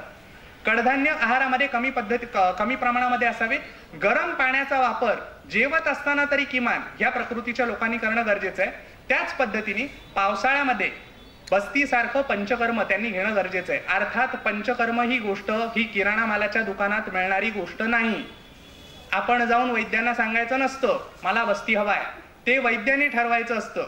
पंचकर्माची पॅकेज असती हे असले काही प्रकार नसतात. पंचकर्म देण्याकरता तुम्हाला ते गरजेचं आहे का गरजेचं नाही हे ठरवण्याचा पूर्ण अधिकार त्या वैद्याचा आहे. आणि जर गरजेचं असेल तर आणि तरच एखादं पंचकर्म हे सांगितलं जातं. हे पंचकर्माच्या बाबतीत पहिलं लक्षात ठेवा. केवळ फॅशन या नादाखाली लागून पंचकर्म याच्याकरता जाऊ नका. त्याच्यानंतर जी पित्त प्रकृती सांगितली, या पित्त प्रकृतीच्या लोकांनी सगळ्यात पहिली गोष्ट जी जपायची ती उन्हामध्ये फिरत असताना डोकं झाकून घेणं, उन्हामध्ये असंच न फिरणं. त्याच्यानंतर सतत आगीजवळ काम करत न राहणं, डोकं थंड ठेवणं. आवड असलेली गोष्ट आहे पण तरी देखील त्यांना ती करणं भाग आहे. त्याच पद्धतीने स्पायसी गोष्टी न खाणं, मसालेदार पदार्थ, शक्यतोवर मांसाहार या सगळ्या गोष्टी टाळणं हे पित्त प्रकृतीच्या लोकांना उपयुक्त असलेली गोष्ट आहे. त्याच्याच बरोबर शरद ऋतूमध्ये नैसर्गिकरित्या पित्त प्रकोप होत असल्यामुळे तेव्हा विरेचनासारखं पंचकर्म त्यांनी घेणं अपेक्षित आहे. आणि हो, पंचकर्म ही ऋतूनुसार देखील घ्यायची असतात बरं का, याची देखील अनेकदा आपल्याला माहिती नसते. कफ प्रकृतीच्या माणसांनी मगाशी जसं सांगितलं की कोरडं उठणं, अंगाला लावणं हे गरजेचं आहे. व्यायाम नियमितपणे करणं कोणाला जर गरजेचं असेल तर ते कफ प्रकृतीच्या माणसाला अतिशय गरजेचं आहे. आणि त्याच्याही पुढे जाऊन कफ प्रकृतीला असं सांगितलेलं आहे की त्यांनी चिंतन करावं अथवा चिंता देखील करावी, काही हरकत नाहीये. बघा मजा की ती चिंता करून किंवा चिंतन करून देखील कुठेतरी त्यांचा कफ कमी होणार आहे. तो जो वाढलेला मेद आहे, ते जे स्थौल्य आहे, हे कमी होण्याकरता या सगळ्या गोष्टींचा होणारा फायदा लक्षात घेता अशा पद्धतीने आपल्या शास्त्रकारांनी सांगितलंय. आणि ह्याच्याशिवाय करण्याची जी गोष्ट अशी आहे की ती म्हणजे वसंत ऋतूमध्ये घ्यायचं पंचकर्म आणि ते वमन. अशा पद्धतीने ह्या तिन्ही प्रकृती जर आपण पाहिल्या तर ज्याला आजकाल आपण नटशेल मध्ये म्हणू शकतो ना, ते अशा पद्धतीने त्यांची असणारी लक्षणं आणि त्यांनी घ्यायची काळजी की जेणेकरून त्या त्या दोषामुळे होणारे विकार हे वर्षभरात त्यांना होऊच नये याच्याकरता उपयुक्त असलेली गोष्ट हे प्रकृतीचं ज्ञान असणं. लोक गेल्या कित्येक वर्षामध्ये जसं मी मगाशीच उल्लेख केला, आपणच आपलं ज्ञान कुठेतरी घालवत सुटलेलो आहोत. आणि त्याच्यामुळे आज लाईफस्टाईल डिसऑर्डर्स ही जी नवीन संकल्पना आलेली आहे त्याच्यामध्ये भारतातले लोक सर्वात जास्त बळी पडताना दिसून येत आहेत. कारण आमच्याकडे असलेली चांगली जीवनशैली, चांगली दिनचर्या, चांगली ऋतुचर्या हे सगळं आमच्याकडे आहे, ते सगळं बिंडोकपणाचं अशा समजापायी आपण बाजूला सारत आलेलो आहोत. कुठे ना कुठेतरी या गैरसमजातून आता बाहेर येण्याची गरज आहे. आम्ही नेहमी असं सांगतो की जसा आता 21 जूनला आंतरराष्ट्रीय योग दिवस साजरा होणार आहे ना, तसा खरं म्हणजे आंतरराष्ट्रीय आयुर्वेद दिवस साजरा झाला पाहिजे. त्यावेळेला आपण खरं म्हणजे जगभरातल्या वेगवेगळ्या देशांमध्ये पोहोचू. आज आपल्याला राजाश्रय देखील नाही, दुर्दैवाने लोकाश्रय देखील नाही. आणि तो मिळवण्याकरताच कुठे ना कुठेतरी हे काम हातात घेतलं. एकीकडे रुग्णसेवा चालूच आहे, डोंबिवलीला माझा दवाखाना आहे, तिथे रुग्णसेवा चालू असते. ते करत असताना दुसरीकडे दैनिक हेराल्ड सारखा मगाशी ज्याचा उल्लेख झाला गोव्याचं असलेलं वर्तमानपत्र, जिथे सलग आता 3रं वर्ष आयुर्वेदावरती मी स्तंभ लिहितोय. आणि त्याच्याच जोडीने आपला आहार आपलं आरोग्य, गोमाता आपलं आरोग्य, भारतीय सण आणि आपलं आरोग्य, व्यक्ती तितक्या प्रकृती हे असे आयुर्वेदाशी आणि आरोग्याशी संबंधित असलेले विषय घेऊन परंपरागत अर्थात जी चालत आलेली कला आहे ती पुढे जोपासतोय. मी नेहमी असं सांगतो की त्यात माझं असं काहीच नाही, जे काही आलं असेल ते अनुवंशिकच आहे. पण हे सांगण्यामागचा उद्देश इतकाच की आज जर आपल्याला ह्याच्यातून काही नवीन गोष्टी कळल्या असतील ना, किंवा जर आपल्याला वाटलं असेल की काहीतरी चांगलं सांगतायत बरं का, तर ही गोष्ट केवळ स्वतःपुरती ठेवू नका. प्रत्येकानं किमान 5 जणांपर्यंत ही गोष्ट पोहोचवा की अशा अशा पद्धतीच्या गोष्टी असतात. आज आपण सुशिक्षित आहोत. आज आपल्यातले कित्येक जण, दुर्दैवाने कित्येक जण हा शब्द मी वापरतोय, सुसंस्कृत देखील आहे. मात्र आज आपण आयुर्वेद साक्षर आहोत का हा प्रश्न विचारण्याची गरज आहे. दुर्दैवानं त्याचं उत्तर नाही असंच आहे. म्हणून आयुर्वेद साक्षरतेचं असलेलं हे अभियान आहे. त्याच्यामध्ये आपल्याला ज्या तऱ्हेने आमच्या बरोबर येता येईल त्या तऱ्हेने आपण सगळेजण पुढे जाऊया. कारण आयुर्वेद ही गोष्ट काढ्यांची गोळ्यांची असलेली गोष्ट नाही. आयुर्वेद ही गोष्ट पथ्य पाळण्याची गोष्ट नाही. आयुषो वेदः इति आयुर्वेदः, आयुष्याचं ज्ञान म्हणजे आयुर्वेद. आणि त्यामुळे आयुर्वेद म्हणजे केवळ जाऊन वैद्यांकडे आपली नाडी दाखवून औषधं खाणं एवढ्या पुरता मर्यादित न ठेवता आयुर्वेद हा आपण प्रत्येकाने जगला पाहिजे आणि त्याची सुरुवात ही आपल्यापासून करायला पाहिजे.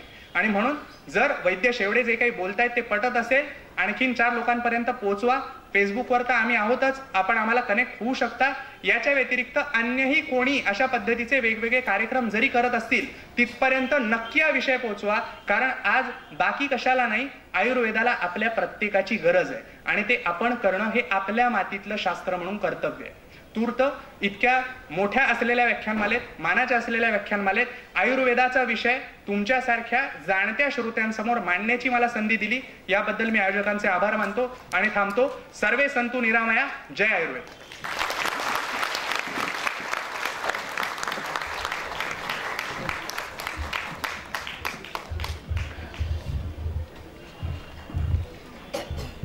रसिका मित्रांनो, जवळजवळ 1.5 ते पावणे 2 तास आपल्याला सर्वांना खुर्चीला खेळवून ठेवणार असं वक्तव्य या ठिकाणी आपण ऐकलं.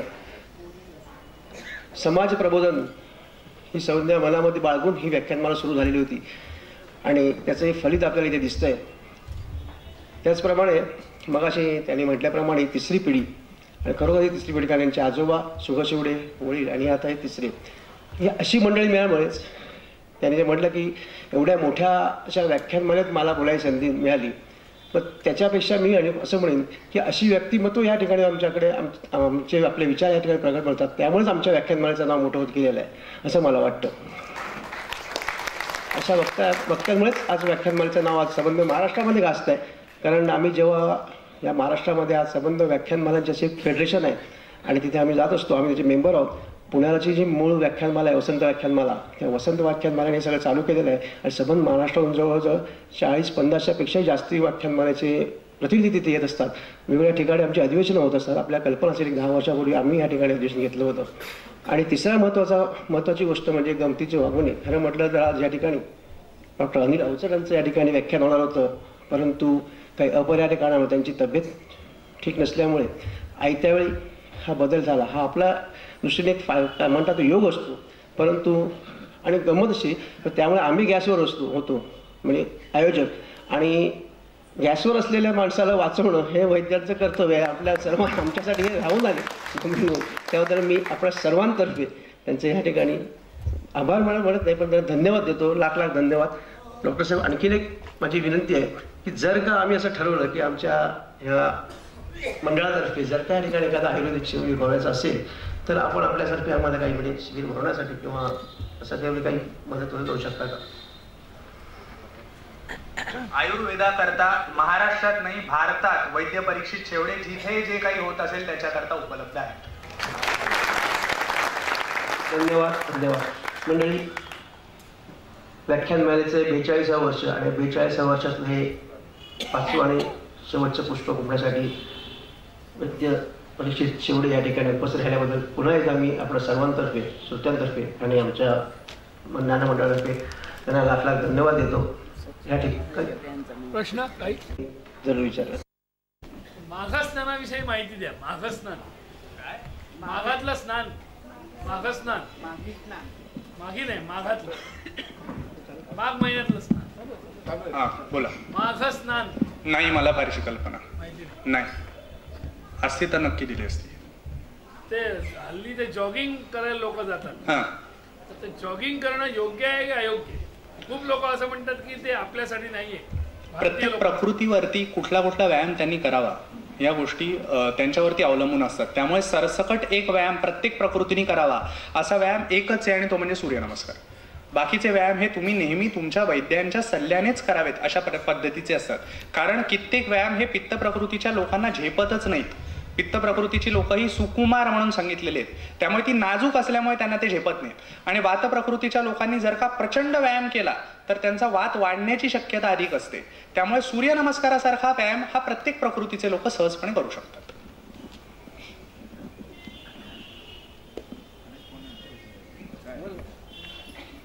आयुर्वेदाच्या दृष्टीने एखाद्या व्यक्तीने दिवसाला किती पाणी पिणं आवश्यक आहे? खूप महत्वाचा प्रश्न विचारलाय बरं का. आजकाल आपण बऱ्याच ठिकाणी ही गोष्ट ऐकत असतो, वाचत असतो. मगाशी आमचा विषय देखील झाला. अनेकदा आपल्याला असं सांगितलं जातं की भरपूर पाणी प्या, भरपूर पाणी प्या. प्रत्यक्षात तसं नाहीये. आयुर्वेद असं सांगतो की अत्यंबू पानात भवंती रोगाः, जास्त पाणी प्यायल्यामुळे विकार होतात वेगवेगळ्या पद्धतीचे, आणि त्यामुळे पाणी किती प्यावं तर पाणी जेव्हा तहान लागेल तेव्हा आणि जेव्हा तहान शमेल इतकंच पाणी प्रत्येकानं प्यावं. भुकेच्या बाबतीमध्ये देखील तेच आहे. ऋतूनुसार पाणी पिण्याचं प्रमाण बदलणार आहे, प्रकृतीनुसार पाणी पिण्याचं प्रमाण बदलणार आहे. कफ प्रकृतीचा माणूस जर का पाणीच पित राहिला तर त्याचं जे पाणी शरीराबाहेर पडत नाहीये ते जाणार कुठे, ते स्थौल्यतेकडे जातं. त्याच्यामुळे त्याच्यातून उत्पन्न होणारे विकार आणि एवढं सगळं पाणी प्यायल्यामुळे जी भूक मरतीये त्याच्यामुळे परत काय होणार आहे, अशा पद्धतीचे सगळे विचार हे आपण लक्षात घेत नाही. त्यामुळे पाणी म्हणजे तहान आणि भूक या दोन्ही गोष्टी कधी मारू नयेत हे पहिलं. आयुर्वेदानुसार यांना गरजेचे असलेले वेग असं सांगितलेले, अधारणीय वेग यांचं कधी धारण करू नये कुठल्याही बाबतीमध्ये, पण त्याच्याच बरोबरीने पाणी पिण्याचा अतिरेक देखील करू नये. हे प्रत्येकाबरोबर प्रत्येकाच्या प्रकृतीवरती डिपेंड करतं. मी सांगितलं तसं की आपण लिटरवरती मोजणं, आपली मोजमाप आपण बदलायला पाहिजेत. माहितीये का, मला असं नेहमी वाटतं, तुम्ही वाचलं असेल की एखाद्या आहारावरती वेगवेगळ्या गोष्टी ज्या वेळेला दिल्या जातात त्यावेळेला असं सांगितलं जातं की एखाद्या गोष्टीमध्ये एवढी कार्बोहायड्रेट आहे, एवढी प्रोटीन आहे. आपल्या घरी तराजू असतो का ते मोजण्याचा? पण आपल्याला हे कळतं एखादा पदार्थ पचायला जड आहे, एखादा पदार्थ पचायला हलका आहे, उष्ण आहे, शीत आहे. त्या पद्धतीने आपली थोडी परिमाणं जर आपण बदलली ना तर माझी तहान जेवढ्याने भागतीये एवढं पाणी मला निरोगी ठेवू शकतं.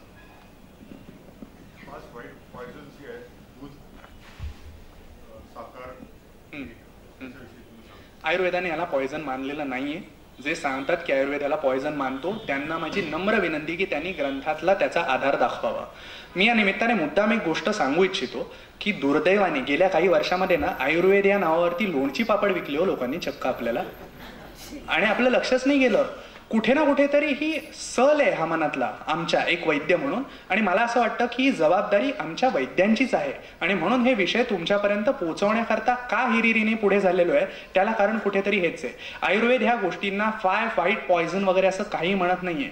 चांगल्या प्रतीच्या गायीचं असलेलं दूध, अर्थात हा आज वादाचा मुद्दा झालेला आहे की आपल्याला खरंच कुठल्या गायींचं दूध मिळतंय, पण तरी देखील ज्याला मिळवायचंय तो नक्की मिळवतो. तर तशा पद्धतीचं असलेलं दूध हे अतिशय उपयुक्त असलेली गोष्ट आहे. मैदा वाईटच आहे हे आयुर्वेदाने वेगळं सांगण्याची गरज नाहीये, हे माहिती आहे आपल्याला, माहिती असलेली गोष्ट आहे. साखरेच्या बाबतीमध्ये जेवढ्या प्रमाणामध्ये ती घेणं गरजेचं आहे तेवढ्या प्रमाणामध्ये ती जरूर घ्यावी. त्याच्याकरता आहे ही खरी गोष्ट आहे की काही रसायनं त्याच्यामध्ये मिसळलेली असतात, या बाबतीत काही वादच नाही. ज्यांना शक्य आहे त्यांनी नैसर्गिक गुळाचा जरूर वापर करावा, त्या बाबतीमध्ये आमची काही अडचणच नाही. पण साखर टाळावी असं आयुर्वेद मुळीच सांगत नाहीये. आणि त्याच्यानंतर तूप आहे माझ्या मते नाही का, त्याच्यामध्ये तुपाच्या बाबतीमध्ये मला नेमकं आता आठवत नाहीये पण बहुतेक तूपही त्याच्यात समाविष्ट केलंय.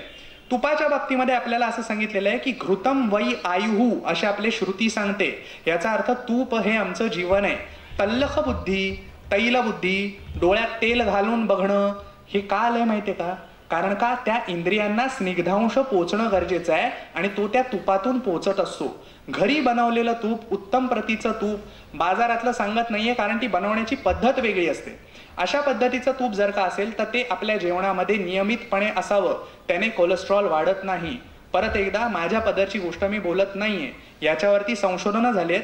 आयुर्वेदाच्या क्षेत्रातलं नाही, आधुनिक शास्त्राच्या क्षेत्रातलं असलेलं एक प्रचंड मोठं नाव डॉक्टर रवी बापट सर यांनी आणि लेट वैद्य शरदिनी ढाणोकर मॅडम यांनी केलेला रिसर्च आहे की ज्याच्यामध्ये त्यांनी गोष्ट प्रूव्ह केली की प्राण्यांवरती ते दिल्यानंतर कोलेस्ट्रॉल गावठी तुपाने वाढत नाही. त्याच्यामुळे अशी काहीतरी भीती डोक्यामध्ये बाळगू नका.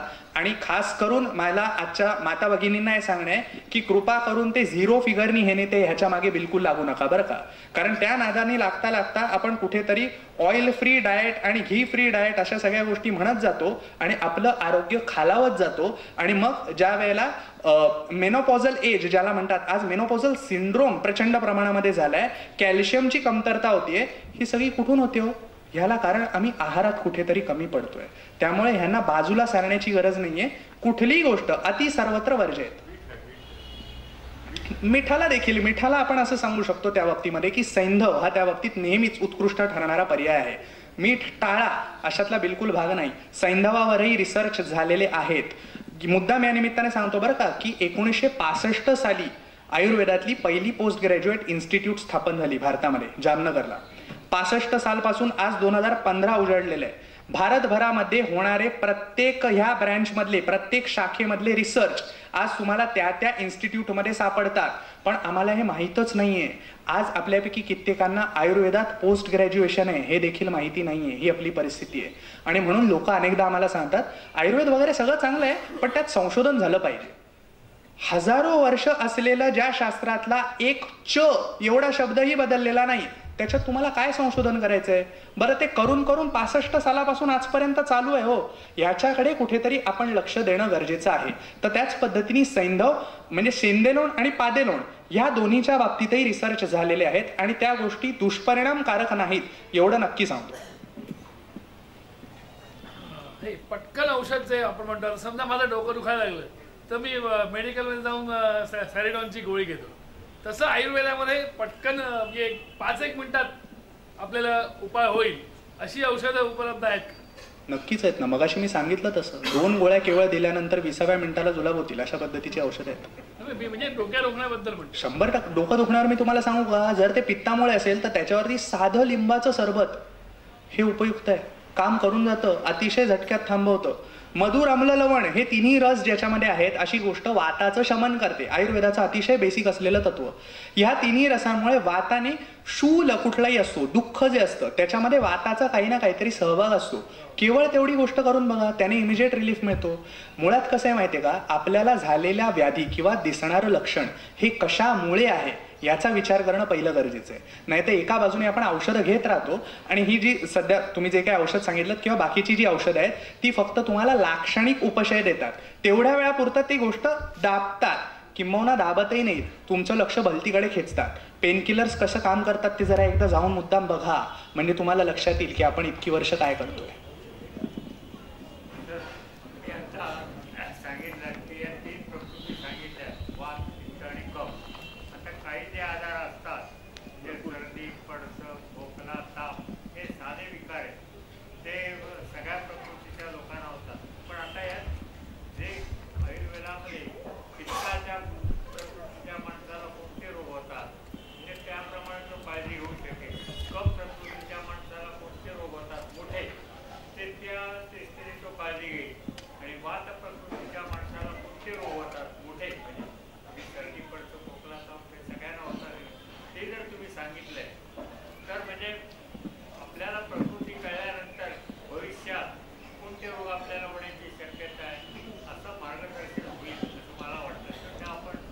याच्यामध्ये 1-2 गोष्टी आहेत बरं का. प्रश्न चांगला आहे, पण 1-2 गोष्टी अशा आहेत की कफ प्रकृतीमुळे मी साधारण तुम्हाला सांगतो की कफ प्रकृतीला होणारं स्थौल्य आहे, स्थौल्यातून उद्भवणारे जे विकार आहेत ते आहेत. डायबिटीस सारखा असलेला रोग आहे, हे साधारणपणे त्या कफ प्रकृतीच्या लोकांना होत असणाऱ्या व्याधी. पित्त प्रकृतीच्या लोकांना आम्लपित्तासारखा व्याधी असेल इथपासून ते अगदी पार पांडू रोगासारखा व्याधी असेल किंवा कावेळीसारखा व्याधी असेल इथपर्यंत होतं. वात प्रकृतीच्या लोकांमध्ये सांध्याच्या दुखण्यापासून ते पक्षाघातापर्यंत वेगवेगळ्या पद्धतीचे रोग होतात. हे सगळेच आज वैद्य परीक्षेत शेवटे इथे नाही सांगू शकणार. त्याला कारण असं आहे की वाताचे रोग हे ग्रंथांमध्ये 80 सांगितलेले आहेत, पित्ताचे रोग हे 60 सांगितलेले आहेत आणि कफाचे रोग हे 40 सांगितलेले आहेत. एवढं कुठे सांगत बसू. त्यामुळे मला नक्की नंतर भेटा, मी तुम्हाला लिस्टच देतो अख्खी की कुठले कुठले आहेत ते.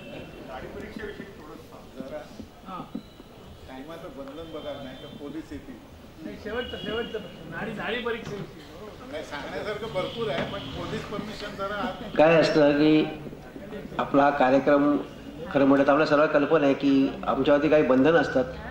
मगाशीसाठी आम्ही आभार मानले पोलिसांचे की खरं म्हणत 10 वाजल्याचं धनुष्य परिषद नाही आहे, तरीसुद्धा हा अतिशय चांगला आणि लोकवियुक्त असा कार्यक्रम असल्यामुळे आम्हाला त्यांनीसुद्धा थोडी सूट दिलेली आहे. पण त्याचा जास्ती गैरफायदा घेणंसुद्धा पसंत नाही. आणि होतं काय की आयोजकाला त्यानंतर बरंच काही गोष्टीला सामोरं जावं लागतं. आम्हाला त्यानंतर बऱ्याच काही गोष्टीला सामोरं जायला लागतं जर का उशीर झाला तर थोडीशी अपचाराच्यामुळे. एकच फक्त जरा सांगतो, तुमच्या सहभागाबद्दल धन्यवाद बरं का. मला अतिशय बरं वाटलं की तुमच्यातून प्रश्न आले. आता एकच गोष्ट सांगतो की आपल्याला वेळेचं बंधन जसं आहे त्यांनी सांगितलं आणि ते पाळणं आपल्याला गरजेचं आहे. आपल्याला ज्या काही शंका असतील मी इथेच आहे, माझ्याकडून माझं कार्ड घ्या आणि त्याच्यानंतर डोंबिवलीला कधीही भेटायला या, आपलं स्वागत असेल. कधी तुमच्या शंकांचं निरसन आपण नक्की करू. मी सुद्धा साहेब आमच्या मंडळातर्फे आपल्याला एक आश्वासन देऊ इच्छितो की जर का आपल्याला वाटलं आणि साहेबांच्या त्यांनी मगाशी म्हटल्याप्रमाणे ते आपल्याला सहकार्य करायला तयार आहेत त्यांचे आणि त्यांच्याबरोबरचे आणखीन जर का त्यांचे सहकार्य असेल तर लवकरच आपण एखादं इथे शिबिर घेऊन आयोजित करू शकतो आणि आपल्यासारख्यांचे जे काही व्याधी असेल किंवा काही शंका असेल ते आपण यांना निरसन करू शकतो. आपण सुद्धा या ठिकाणी गेले कित्येक वर्ष यातले काही जण येत आहेत आम्हाला जे सहकार्य दिलं त्यावेळेला आपण सर्व श्रोत्यांचे मी पहिल्यांदा आभार मानतो, सर्वांना धन्यवाद देतो. आणि मगाशी म्हटल्याप्रमाणे की डॉक्टरांचे पण या ठिकाणी पुन्हा एकदा सर्वांतर्फे आभार मानतो. आपण या ठिकाणी यावर्षीची व्याख्यानमाला संपूया. पुन्हा भेटूया पुढल्या वर्षी आपल्या नेहमीच्या वेळेत. जय हिंद, जय महाराष्ट्र.